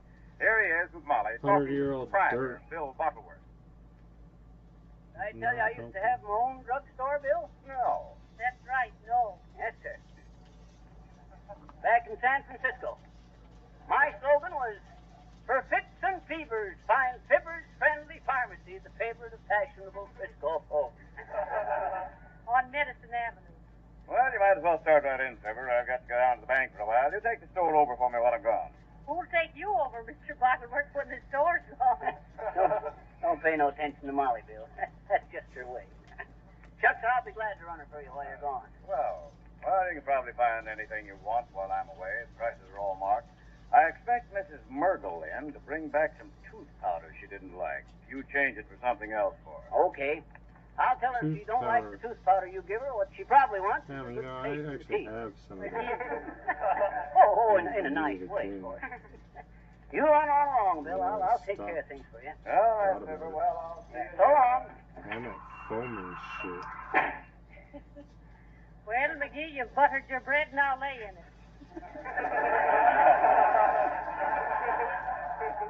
You get behind the fountain, Molly, and mix me up a big soda whilst I kind of look things over here. What flavor? What flavors you got? 6 delicious flavors: strawberry, raspberry, cherry, orange, lemon, and lime. What's the idea? Come on, put on your Benny and get out of here. Chucks, I always did want to be turned loose into a joint like this. Hope we don't have no customers on account of it. Oh, heavenly days, McGee. What if somebody wants a prescription? Tell him it's the wrong number. No, sir. He's just gonna dish out some drugs. Okay. You don't even need a prescription. Hello? Wistful Vista Drugstore, Fibber McGee, temporary Like proprietor. that shit that was over the counter. After working only 30 seconds, he promotes himself. What say, ma'am? What would I do for wards? Nothing, ma'am. They never done nothing for me. Oh, shucks. You take things too serious. I think you better put on one of them white coats there. Look more professional. Okay. Hey, they are kind of cute, ain't they? Let me get the sleeves from there. Oh, I had a dog, a musical hound, chased the little rabbits round and round. Oh. A little short into the sleeves, but looks okay, don't it, Molly? What's that monogram on the sleeve? WVGS. Wistful Vista Drugstore. Why? Well, don't go outdoors carrying a broom. Why not? They might take it for Wistful Vista Depart for the street. Oh, McGee, here comes the customer. Oh, for that. Oh, hello there, Geraldine. Oh, Mr. McGee and Miss McGee. Well. Imagine meeting you here. Yeah. But then as Gerald always says, Gerald's my husband. Oh, yeah. Gerald says it's a small world. Gerald says the world is shaped just like a grapefruit and just as full of mean little squirts. Isn't that just physical, I mean, isn't it really? Listen, if he's referring to me as a mean little Oh, I squirt. just came in for some mothballs. Mothballs? So Gerald says they're no good. No? Gerald says he sat up with a whole bag of them one night and never hit a single moth. Isn't that just too excruciating? I mean, isn't it really? Never hit a single moth? Oh, dear, that's an old gag. Well, Gerald says that's an old gag, but what does the moth care? Well, I ain't here regular, Geraldine. I'm Now, afraid don't you go to any trouble for me, Mr. McGee. Well. You tell Mr. Bottleworth that Gerald said he was going to complain about the hair tonic he got here, but he thought it wasn't worth raising a fuzz about. Poor old Gerald. He's losing his hair like everything. I mean, he really is. Yeah? He says he used to worry about a colic, but now he'd welcome a bullfight. Is that just too sick and positive? I mean, isn't it really? Well, I must keep you from your this pills, lady's Bill. gross. I mean, from your pills, pal. Well, so long, Mr. McGee. Diddle, diddle, diddle. She would do a thing, clear out of there. Oh, sure. Hey, Molly, where do you suppose Bill keeps his iced tea? And if you think I mean iced tea, Oh, careful, McGee. Here comes another customer. I'll try and act like you What knew. the hell could he be talking about besides iced tea? All right. Now then, what was you saying, Dr. McGee? I was just saying, my good woman, that we better order some more of that there hyposulfate of synthol chiselin. You see, we have to compound that with the mercuiodide to make up a batch of this here oxide of bitumen. Oh, hi, brother. What can I do you for? I got a bad cold. Oh, it's still Get there. it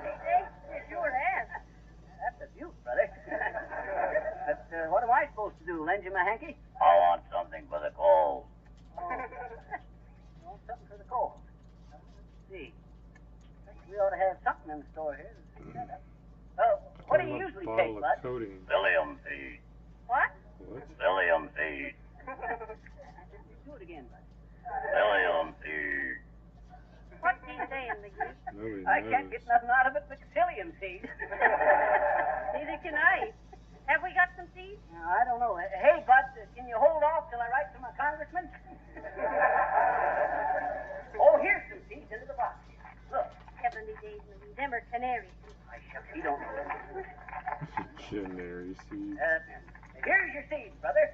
Just swallow a handful. Clear up that there cold like magic. Nothing like these seeds to bust the G string onto a feller's guitar.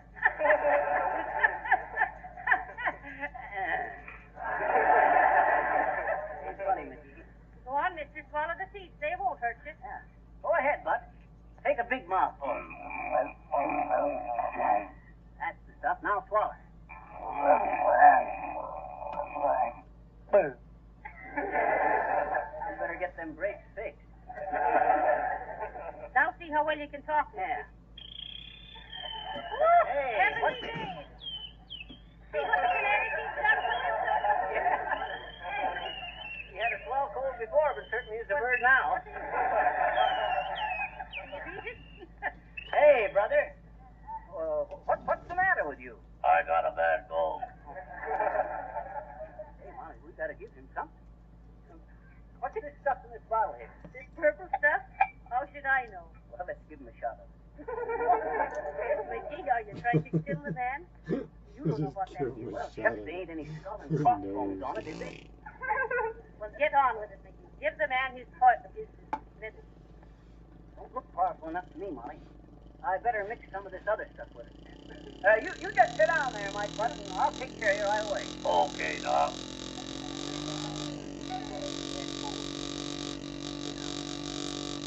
Looks like might be good for something. And a dash of this here spirit, Timber Skookum. Few drops of this here essence, Harpoducio. Try the red stuff, McGee. That's these for This here? This tinct of IO? Tinct of IO. What's the chunk of this tinct of IO? Oh, well, it's medicine anyway. Maybe I better dissolve a couple of these pills then. McGee, them is for dogs. I know. Bird dogs. You tell that guy he should definitely sit down before taking this. My, will you look at this bubble? Aye, jolly. Does look kind of effective at that, don't it, Molly? Effective for what? We're going to find out. Well, here you are, son. Just drink her down while she's bubbling. Look, McGee, he's drinking it. What? Not bad, eh, bud? How you feel now? What? Look at you, McGee. What's the matter? Look at him gibbering.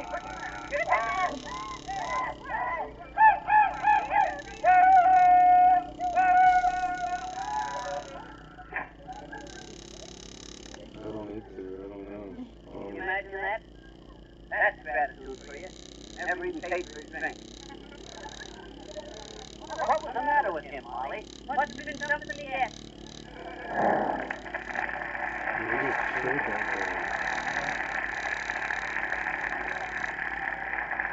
But he wouldn't have a cold anymore.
our program, I want to tell you how easy it is to have your floors and linoleum always bright and sparkling without having to do any rubbing or buffing. Johnson's logo keeps your floors looking like new, saves you hours of work.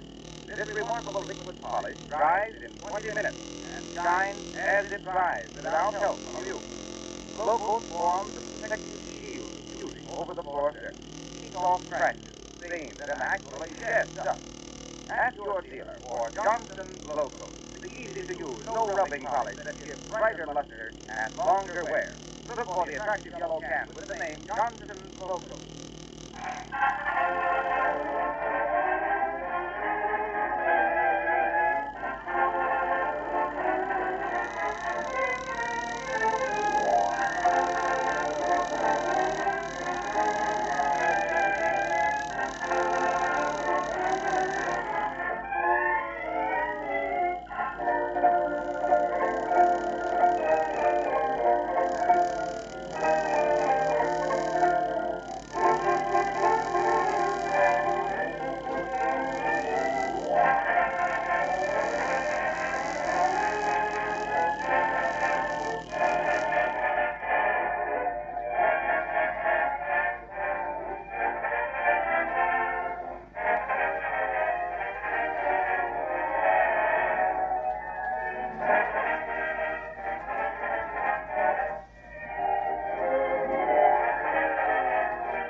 Imitation of two drugs on the market. Mixing drugs up and giving them to people. I always say that. Where's the customer? Well, heavily days to Sylvia. Hi there, Phil. Y'all working here now? Who, me? Yep. I got Phil Butler helping me. I thought Miss Bottle was done on this drugstore, boy. What's that, Silly? I thought Miss Bottle was done on this old drugstore, man. Well, he does in a way, Phil. Well, what can I do for you, Phil? You know anything about horses, boy? Horses? Horses. Sylvia said you come in here to get McGee the best on the bases. No, nothing like that, man. What's all this about horses, Phil? My horse, he got the heels, boy. Well, take him to a horse doctor. Sure. Ma'am, I would only Miss McGee say he knows all about horses, ma'am. Did you say that, McGee? Well, that's all I said. Silly. All McGee knows about horses you can put in your eyes. He thinks they're all born with jockeys on their back.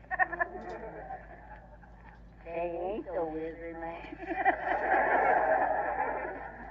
Don't let her kid you, Phil. I'd like to take a look at that horse of yours. I used to be a horse doctor with the 44th Cavalry. You mean you were all set? Where is the nag, Phil? He tied up right outside here, boss. Can you all come out, please, sir? Oh, no, I can't come out. I can't leave the store, Phil. Bring him in. McGee, what on earth are you doing? Good. Y'all say bring him in, boss? The horse? That's who do you think I'm in? Haley Selassie's cousin? Haley Selassie. Not so loudly. This is Italian Bomb Week. Come on, Phil. Bring the horse in. Yes, I'll bring him out. You mean to say that you're going to bring a horse in here? I want to do this. Hello there, friend. Where's the proprietor? You the proprietor? Well, have a cigar. Have two cigars. Fine day, isn't it? And you, madam, why, you're looking younger every day, madam. I'm going to enter you in a baby contest next week. Yes, sir, folks. What do you want, son? Well, I'll tell you. I have here one of the finest products on the market. Local. It's the world's greatest. No rubbing, no buffing, no polish. That's the mic, bud. I'll talk to you later. All right, sir. No hurry. No hurry. Bring him right in. That's the stuff. A horse in the drugstore.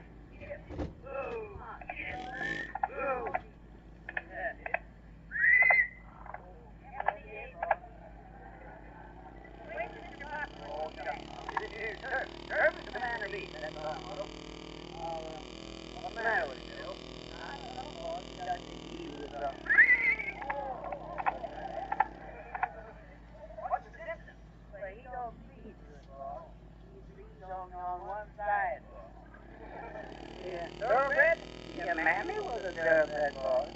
that beer truck. Oh, boss.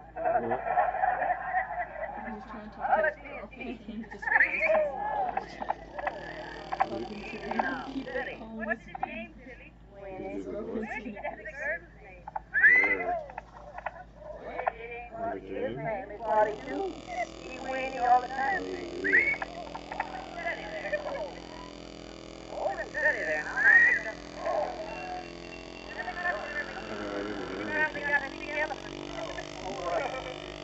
How do, ma'am? What can I do you for? You think proprietor? What's that, ma'am? I didn't quite get it on the country accent. I say, are you the proprietor? He wants to know are you in dark here?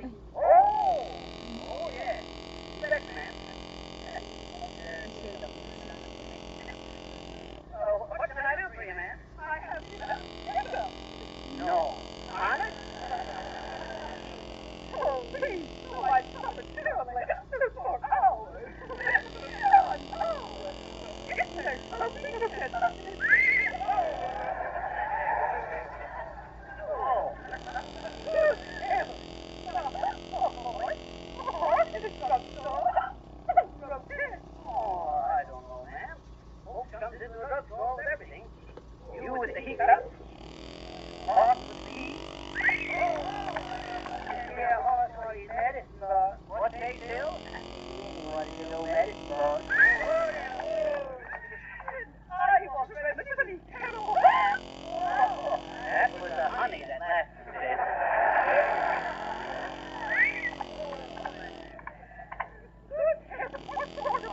Get up there, you old fool. What? Not you, please, ma'am. Excuse me, ma'am. I told you to the little horse here. I'll tell you, folks. Just kind of calm yourselves for a minute, and I'll fix you both up. Ladies first. What do you know about hiccups? Why, shucks, I read a book on them once. How to handle the horrible hiccup by Fibber McGee. Something like 1911. I remember chapter 12 on the different types of hiccups. Now, first... Thanks, ma'am. That was the Wellesley or the fine type. Then there was the Boston Lion or the MGN type. Oh! Thanks again, ma'am. Number 3 was the regenerated static or the NBC type of hiccup. Oh, shut up there, buddy. I'm talking. Mickey, will you do something for the lady hiccup? Oh, yes, indeed. How can you let me suffer like this, Ben? No, just take it easy, ma'am.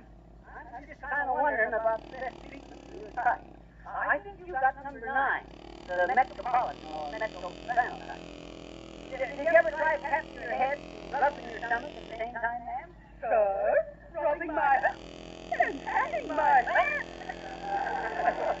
That's a rough idea. I often heard that slapping on the back was the best way to do it. I sure might have you got one. How do you do it, Bill? I just know it up. Hey, big job. Now, I think if you really want to get rid of men, that you've got to get your mind off them. I'll tell you. Now, ma'am, I'm going to fix your hiccup. I'll scare you. You what? Scare you. Oh. 1, 2, 3, who? Success. Yeah. Oh, there. Oh. Hey, Winnie, Joe, get that. That gives me an idea. You got a pin, Molly? A pin. Pin, Molly. A pin? Here's the pin, Mickey. Thanks, Molly. Now get ready to get yours, ma'am. Oh, Wendy, what's true? Hurry. Oh, okay. Now here we go. Mickey, what do you do? I'm going to sneak around behind the hall. Stick him suddenly in. And when he jumps, that'll scare the heat out of his hiccup down there. All right. Now hold on to the horse, Bill. I'm sorry, Winston, but Sneak I'm around back demanded. and scare it. It's gonna run off and stomp on somebody.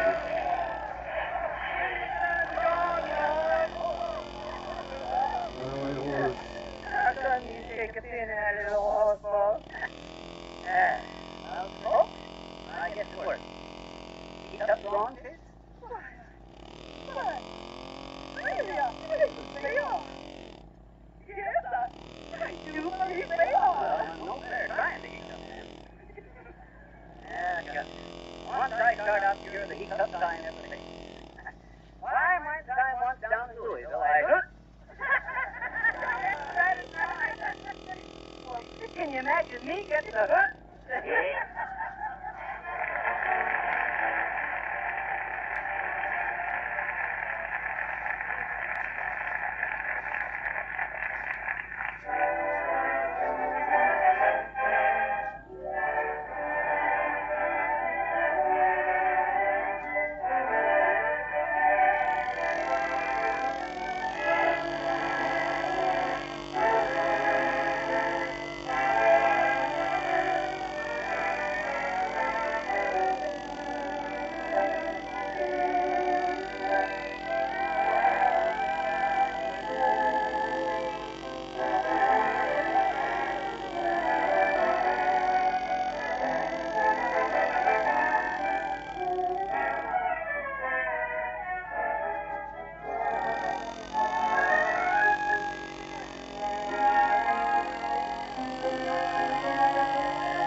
Right here, I'd like to say that once your kitchen linoleum is protected with a shining glow coat polish, your floor scrubbing days will be over. Dust and dirt can't stick with this beautiful polished surface. Stains and foot tracks can be easily wiped off. Even though you may be discouraged about the way your floors and linoleum look today, even though they're dull and lifeless, you can quickly make them shine like new again in a few minutes' time. Just pour a little glow coat onto the floor. Spread it lightly over the surface with a soft cloth or the long-handled glow coat applier. Let it dry for 20 minutes, and you'll hardly believe your eyes. Your floors will sparkle with new life and beauty, and they'll stay clean and shining for weeks at a time. Remember, you save as much as 1/3 by buying glow coat in the larger size can.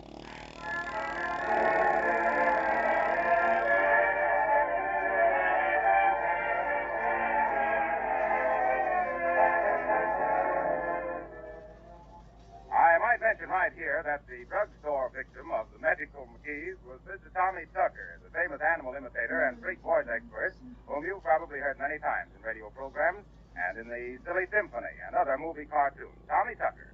Oh, by the way, Miss Marcelli wants me to tell you that he's working day and night, carefully considering the thousands of manuscripts submitted in the Amateur Songwriters Contest.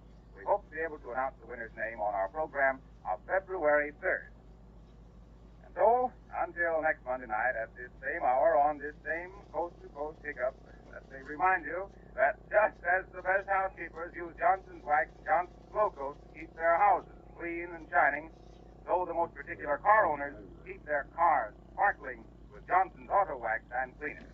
This is Harglow Wilcox putting on his overcoat to blow home. Oh, me too. Good night.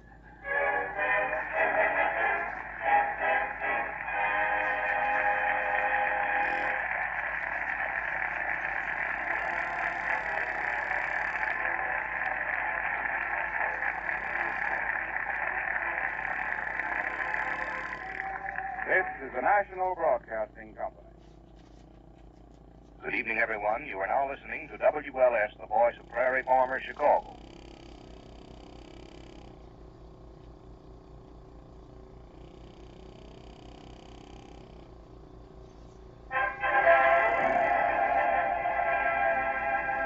The Johnson Wax Program.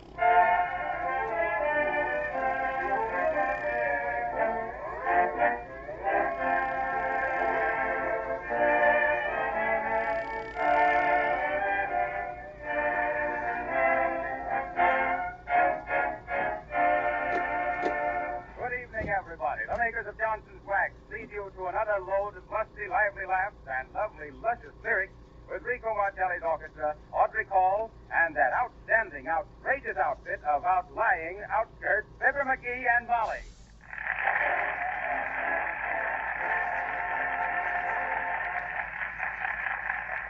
Martelli and his men lead off with Say It With Music. Say it, senor.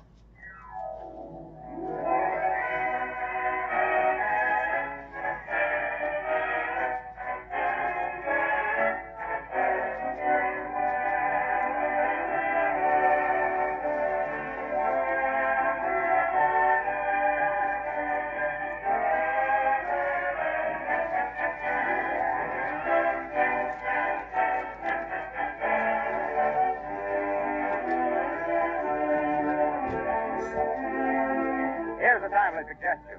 To protect your windowsills so they will not be ruined by the snow that drifts in, be sure to give them a coat of Johnson's Wax.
Well, it looks as though our old friend Fibber McGee is going to wind up as a jack of all trades, with no trade and less jack. 2 weeks ago, he was hounded out of the dog business. Last week, he turned out to be a dope in the drug game. But maybe he's hitting his stride now as a restaurant man. Yes, sir. Here we find him at the big all-American restaurant in Wistful Vista, Nick DePopulous, proprietor, about to embark on another career with the faithful Molly along as advisor. Kind of a high-class sign, ain't it, Molly? What makes you think so, McGee? Now, look at the sign. Watch your hat and coat. Except nobody ain't going to swipe no cheap coats, are they? Good coats, nice people. Be good? Oh, I don't know, McGee. Mort Coops was telling me he ate in here, and while he was washing his coat, somebody stole his spaghetti. I wonder what's keeping Mr. What's his name again, McGee? DePopulous. Nick DePopulous. That's a fine name for a restaurant owner, Nick the Populous.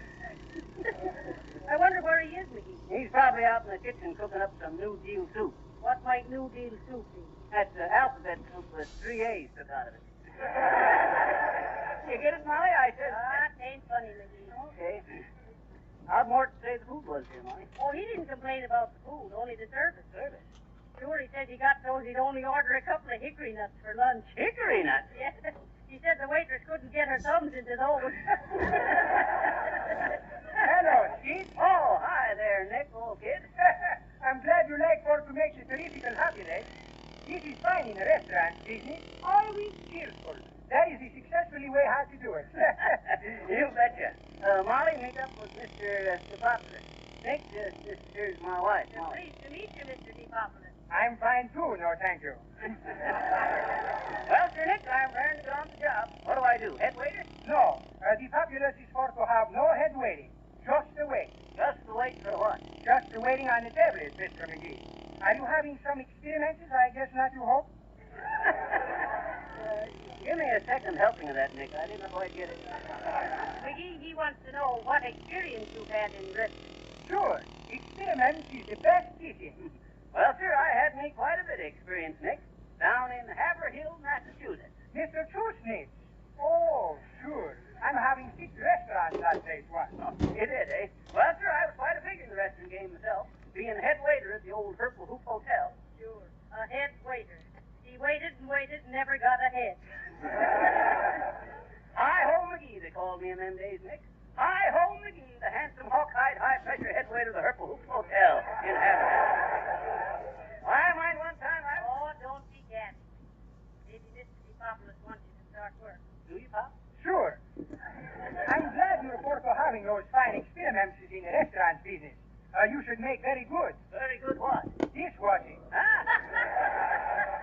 Dishwashing? Who, me? No, sir, not me, Nick. Why? That'd be like hiring this here fellow Professor Einstein to do Little Willie's homework. Now, don't be proud, McGee. Pride goeth before a fall, you know. Before fall, I'll own this scenery. Listen here, Nick. A minute ago you said you wanted me to wait table. Now you said dishwashing. Sure, that's a fine way to doing it. Part-time wash dishes, part-time wait tables, part-time exchanging for to be cashiers. Always got to keep him plenty busy in the restaurant business. You'll be so busy, McGee, I'll have to get you out with a habeas corpus. Who's you mentioning his name, lady? Habeas corpus. Oh, sure, habeas corpus. He's my second cousin. Habeas corpus Theodophilus Stepopoulos. He is for running the new Stepopoulos Parthenon restaurant business in a high-class neighborhood in Chicago. On Missy Goose Boulevard. Well, now, what do you say we get started, Nick? Huckly Duckly. Come on out in the restaurant, Mr. McGee. Just call me Fiddler, bud. Huckly Duckly, Fiddler. Suppose you are forth to showing me of your experiments in how you're carrying dishes loaded for trade, you think? Uh-oh. What do you mean, Molly? Why, shucks, ain't nothing to carrying a load of dishes onto a tray. Just a matter of being sure-footed and having a sense of balance. Ain't it, Nick? Sure, that's fine for having a balance. Also, it is good trick for to have no soupings on the floor. Sure. No soupings on the floor and no eggings on the bed. You like for to try carrying a tray full of dishes, Caesar? You betcha. Well, now, here's a lot of dishes. I'll hold the tray for you whilst you're loading. No, Soupy. He should be for doing it alone. Well, don't think I can't do it alone, Nick. Watch this.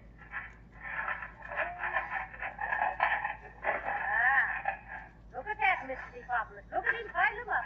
He's not very good restaurant people. He is for putting his dishes on the bottom under beneath the big dishes. This will make for bigger toppings, and pretty soon toppings on the floor, and bang goes the profit. Hey, remembering, Caesar, the waiters always pay for their own breaking. What day, Nick? Well, how am I doing? Already you bigger pile dishes than most people in the restaurant business. Can you carry in this load? Yes, you get that, Molly? He wants to know if Fibber McGee can float a few saucers. Cool. What's the Why, skin you shucks, want? Nick, you ain't seen nothing. Yes, I hope not. Maybe you better let me give you a hand, McGee. Stand back, Molly. I'll handle her. One more of these platters. Sugar bowl. Bottle of ketchup. By custard, I don't think he'll make it. Now then, Nick, watch this. Up you go, McGee. Up. Ah, there. You see how easy he done it? Give me a push to get started, Molly. Okay, McGee. I said push, not shove. McGee, straighten your knees. I can't. Watch him, Mr. Stepopoulos. I bet he don't drop a single teaspoon. That's fine. Just set him down there on the table by the door, McGee. Right here. Okay. There you are, Nick. How's that? Never cracked the cup. He didn't think he could do it, McGee. It looks like I jumped a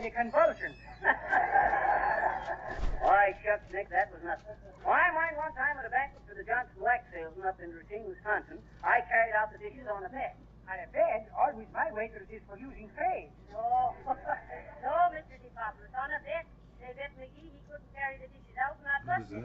Am I right, McGee? You betcha. There was 252 salesmen eating there, and counting about 9 dishes apiece. That's about 250. No, about 2,250. You're 1,000 too much, Mr. DePopoulos. Sure, Choopy.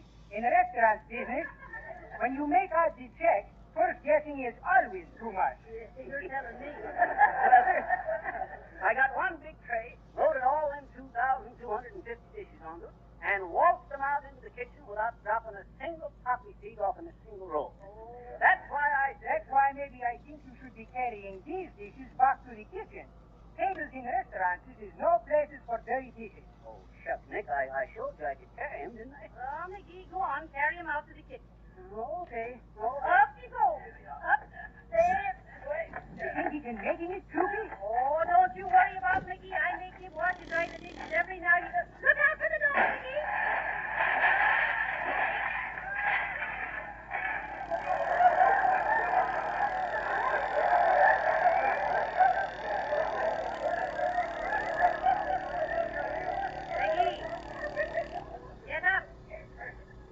McGee, and scrape the gravy off your face. Who got into me? This thing, please, Mr. Fiddle. In a restaurant business, there are 2 doors for to go in kitchen. One door is for going out from. One door is for coming inside with. It is very fine idea with graceful dishes to use door for properly usefulness, see? Now you fellas almost get up and sweeping broken dishes off the sink.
Before we go back to Mr. Nick DePopula's restaurant, I want to tell you that a great many restaurants, beauty shops, and stores of all kinds have found that proper floor care is a vital necessity to any business which depends on making a good impression on the general public.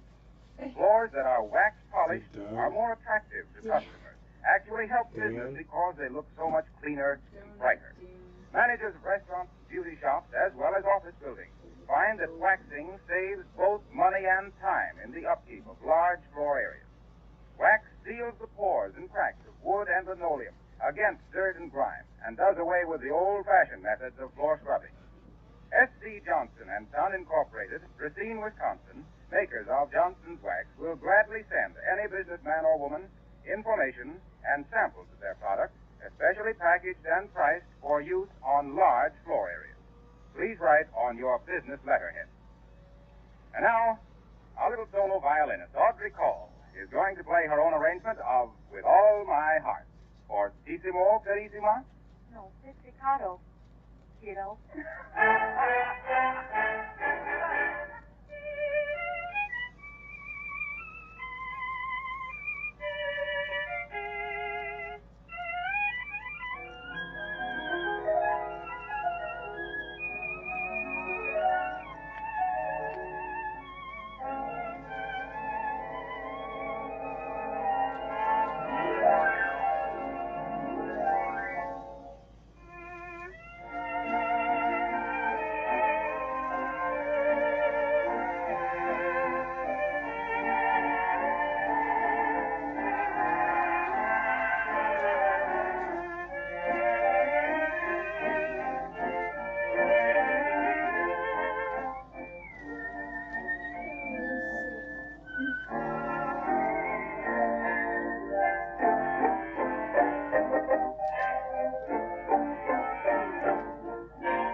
in the populous restaurant, we find that Fibber is going to get another chance to make good after he paid for his broken dishes. Here are Nick, Molly, and Fibber going through the kitchen. My, look how clean and shiny everything is, McGee. It's kind of bright at that, ain't I? And look at that roast chicken. Hot dog. I think I'll just try a leg and see how good the cooking is here, Molly. McGee, let things alone. Is he supposed to sample things, Mr. DePopular? Those chickens is not supposed for eating. Oh, now don't give me that stuff, Nicky. I never could resist a nice roasted chicken like that. You hold her, Molly, whilst I rip off a leg. Hey, I think I'm going to like working here. Good. What's the matter? Why, that dad-ratted chicken is made out of cardboard. You see, wise people? Huh? I'm foretelling you. Those chickens is not for eating. He is for to be putting in the front window. Oh. That's what you get for trying to pull his leg, McGee. Ain't funny, Molly. What's in that door there, Nick? That is the linen closet. Tablecloth, napkins, aprons. Oh. How about the big door there? Is that the safe? Sure, Cupid. That's where I save my fresh meat from spoiling. Oh, the icebox, huh? Refrigerator to you, McGee. Certainly. It's a fine thing in a restaurant business for to have a big refrigerator. Come, see. Heavenly days. Look at the meat hanging in there, McGee. Looks like it'd feed the Army and Navy and have a little left over for the Marines. Marines? Yeah. My restaurant don't serve seafood. Well, it's kind of cold in here, ain't it? What do you expect? To come in here and roast marshmallows? Now, look. On these hooks, I'm for to keeping clips. This? Oh, I get it, Nick.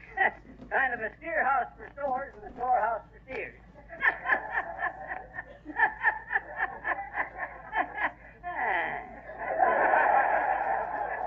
Ain't funny, McGee.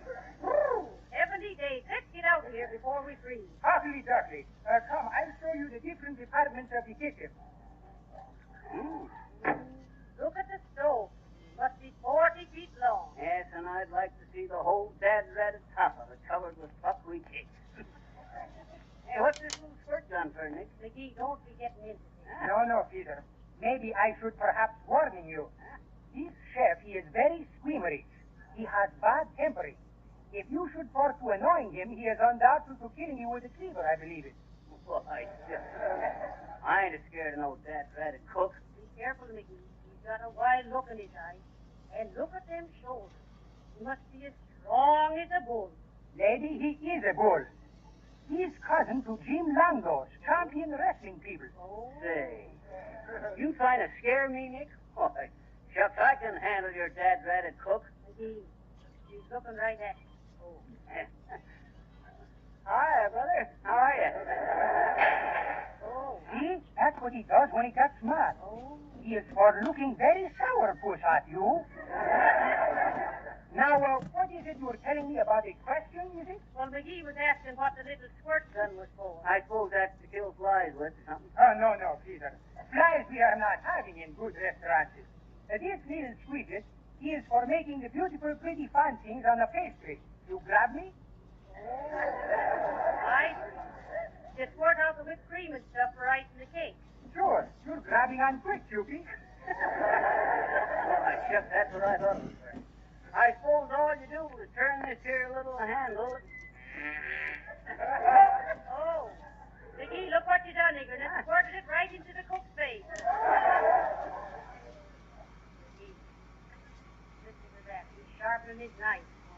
He is now maybe wondering if or to use cleaver on you or make a simple slicing of you with carver knife. My shucks, bud, excuse me. My hand slipped. McGee, keep away from me. Sure. He is liable to make a hamburger sandwich out of you. Accident is accident. I'm real sorry, Mr. Chef. Oh, sure. See? He is madly in hate with you. Now listen, try and behave yourself, McGee. He'll get over it. What's in this big kettle, Mr. DePopular? Why, shucks, Molly, don't you know what that is? That's salad dressing. No, Pizzy. You are mistaking soup for what are dressing salads. This is vegetable soup. Oh, vegetable soup. In restaurant business, there is always vegetable joy. Even if earthquakings or buildings burning down, as long as we have water, there'll be vegetable joy.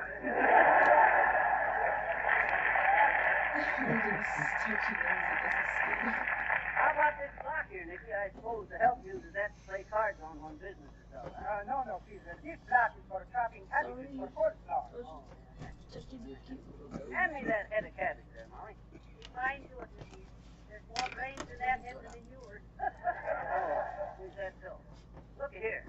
That's how I used to instruct the chef in cabbage chopping when I was metered the hotel at the Walbrook Shore in New York. You think anxious with the chopper, Peter? It is twice as easy for to cut off thumbs as to be careless, I'm wondering.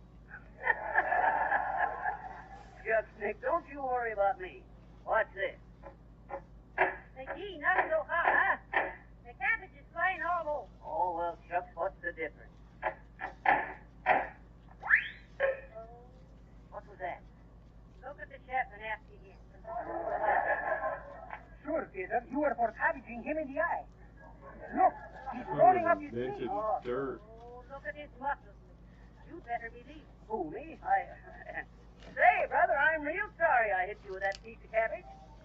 Cabbages or sweet potatoes is for making no difference with the cooking. Well, shucks, he shouldn't get sore about a little thing like that.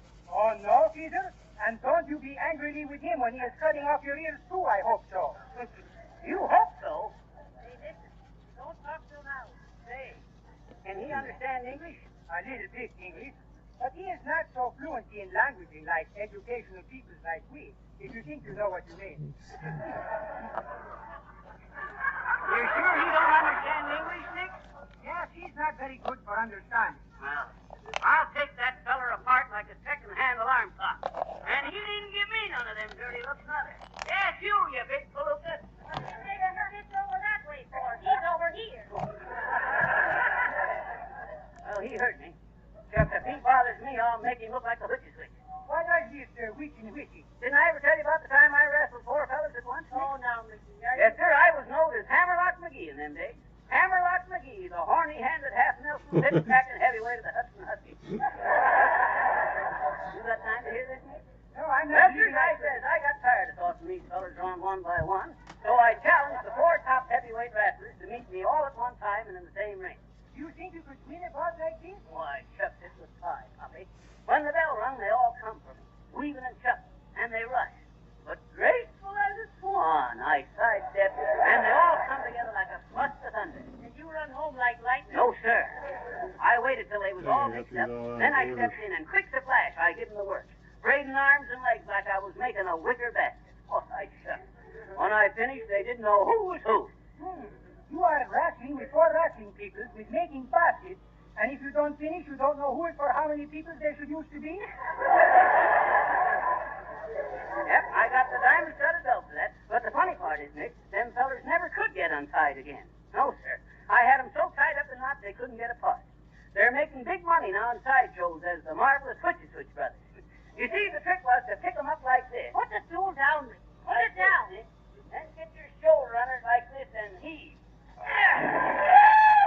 Oh, my, now you've done it. What's the matter? Peter, that stool is for landing on the chef's bunny. Look out, Mickey. He's coming for you. Coming for to make mincemeat of you, Peter. Cookie! No, Cookie! Now, listen, Mr. Chef. Shucks, I just... No, Cookie, don't be for losing peppermint. Calm down. Well, say, if you don't stop bringing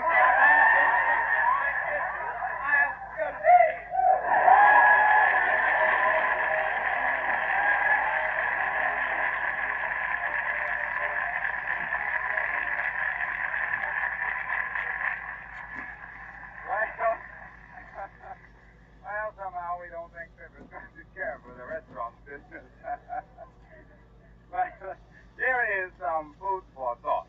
If you have hardwood floors in your home, you will be delighted with the enriching effect of a coat of genuine Johnson's wax. The best housekeepers have found that genuine Johnson's wax makes their housework much easier and keeps their homes looking bright and cheerful. But don't think of Johnson's wax as merely a floor polish. It's a real protector and preservative for all woods and linoleum, as well as enamel and painted surfaces. Wax your furniture, your windowsills and door frames, enamel ice box and cupboard shelves. Johnson's Wax will give your rooms new beauty, save the cost of refinishing floors and woodwork, and actually cut your cleaning time by 1/2 because dirt and dust just cannot cling to a Johnson Wax surface. By the way, you can save up to 1/3 by buying Johnson's Wax, paste or liquid in the larger sizes.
That was Martelli and his band playing Hot Cha-Cha.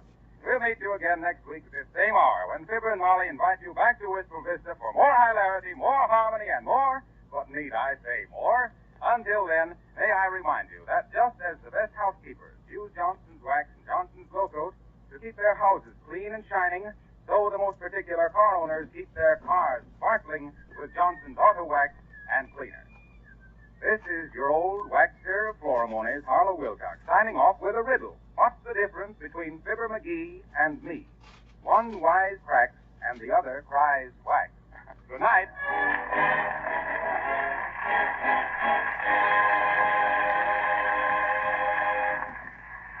The selection Say It with music is from the Music Box Review. This is the National Broadcasting Company.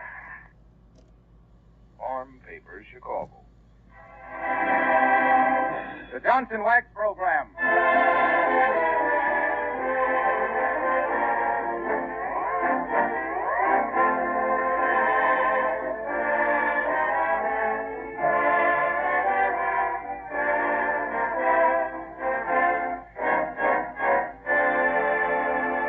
Good evening, everyone. The makers of Johnson's Wax offer you more madly McGeesical moments and merrily melodious music with Rico Martelli's orchestra, Hugh Studebaker, and Marion and Jim as those quaint quoters of quick quips, Fibber McGee and Molly.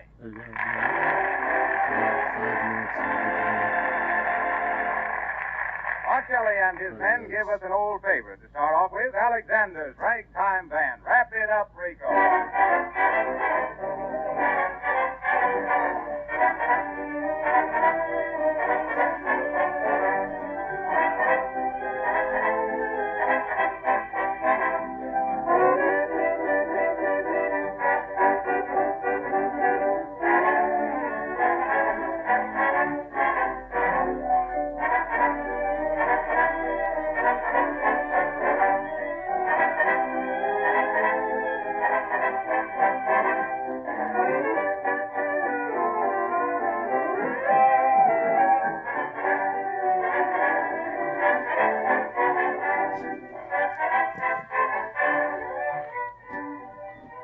Here's a suggestion that has been helpful to a great many women.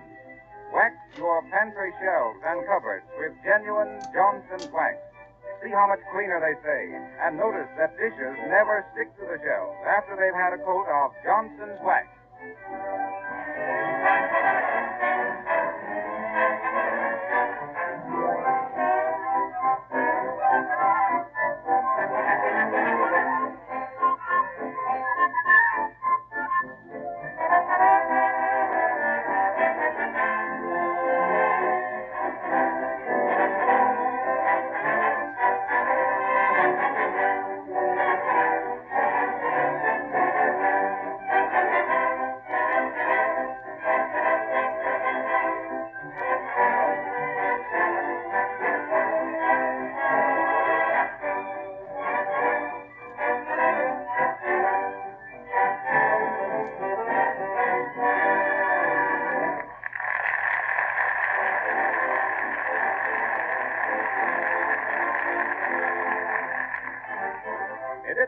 any particular persuasion for Fibber McGee to take a few days' vacation from his efforts to find a job.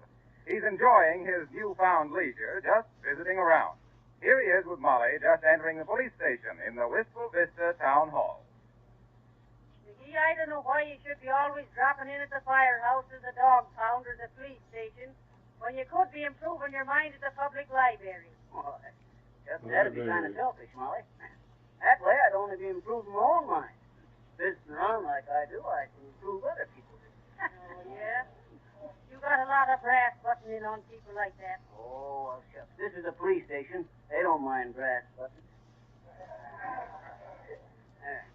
Oh. How are you, Sergeant Clancy? Oh, pretty good, Fibber. Clancy in the eye. Sit on here, Mrs. McGee.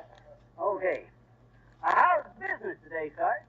Any nice murders I could give you a hand with? Well, we had kind of a crime wave this morning. Every day's a crime wave. Sure. Some guy was double parking in front of the bank. Oh, we worked up a nice case against him, too. Yeah. Sure. Hey, he won't get out of it for less than $2. Nice going, Sarge. See, Molly? Didn't I tell you? Oh, quiet, McGee. Here comes somebody. Oh, look, it's Mr. Wilcox. How do you do?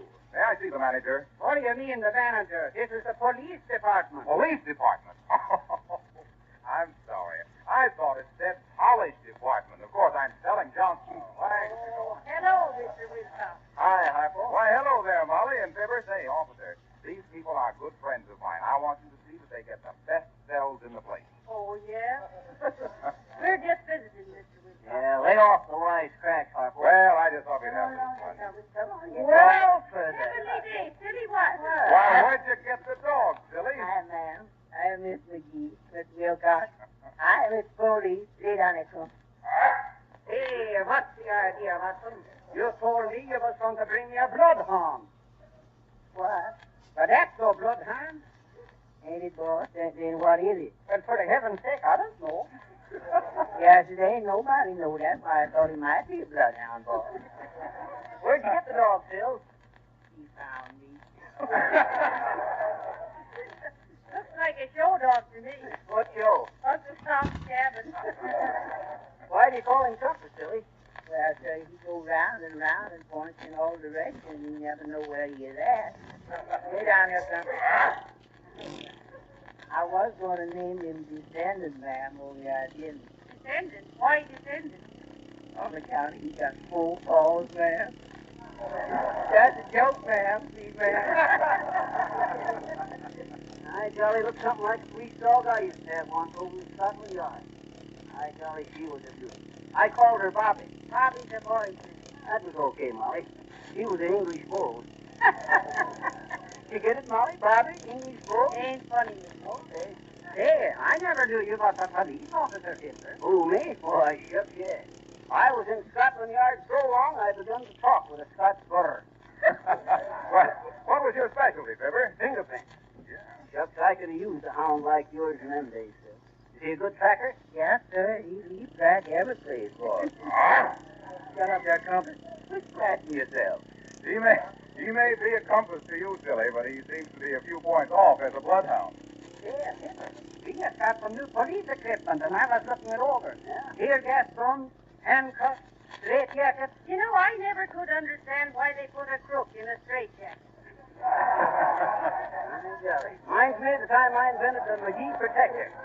It was an ordinary man's vest with 15 thicknesses of chicken wire wove through it. Chicken wire? Yep, chicken wire. I see. A bulletproof vest. It ain't funny, Molly. Look, see it? They got this fingerprint stuff all new. New ink pad and cards and stuff. Look at that, will you? My golly, that makes me kind of homesick for old Scotland Yard. Well, tell us, why did you leave the force, Fibber? I had apartment arches. What do you mean, apartment arches? Flat feet. I don't think fingerprints are any good, you said. Why not? Well, me uncle had a partner who had squandered all the company's money, and they never caught him. Didn't they have his fingerprints? Sure, they had his prints, but it did him no good. Why not? The company changed hands. Pipe down there. Keep him quiet, Phil, or Clancy will pinch him for double barking. Calling all police stations. Calling all police stations. Oh, there's a message coming in. Listen. Memphis Mini. Here you skated a cliff. Wanted for shoplifting. Last seen in the vicinity of Wistful Vista. Please detain and notify Chicago police. That's all. Station PTTD. Katie the Cliff. Shoplifter, huh? Well, she ain't around here or be more, I think. Hey, Sarge, what is this station PPPD? Poopy-doo, figured it. Better keep an eye out for her, Sarge. Say, whatever become old Mulligan? Mulligan, the harness bull? Oh, he's a private dick. No, he quit the force for private work, eh? Shucks, that's what I'd call going from bad to worse.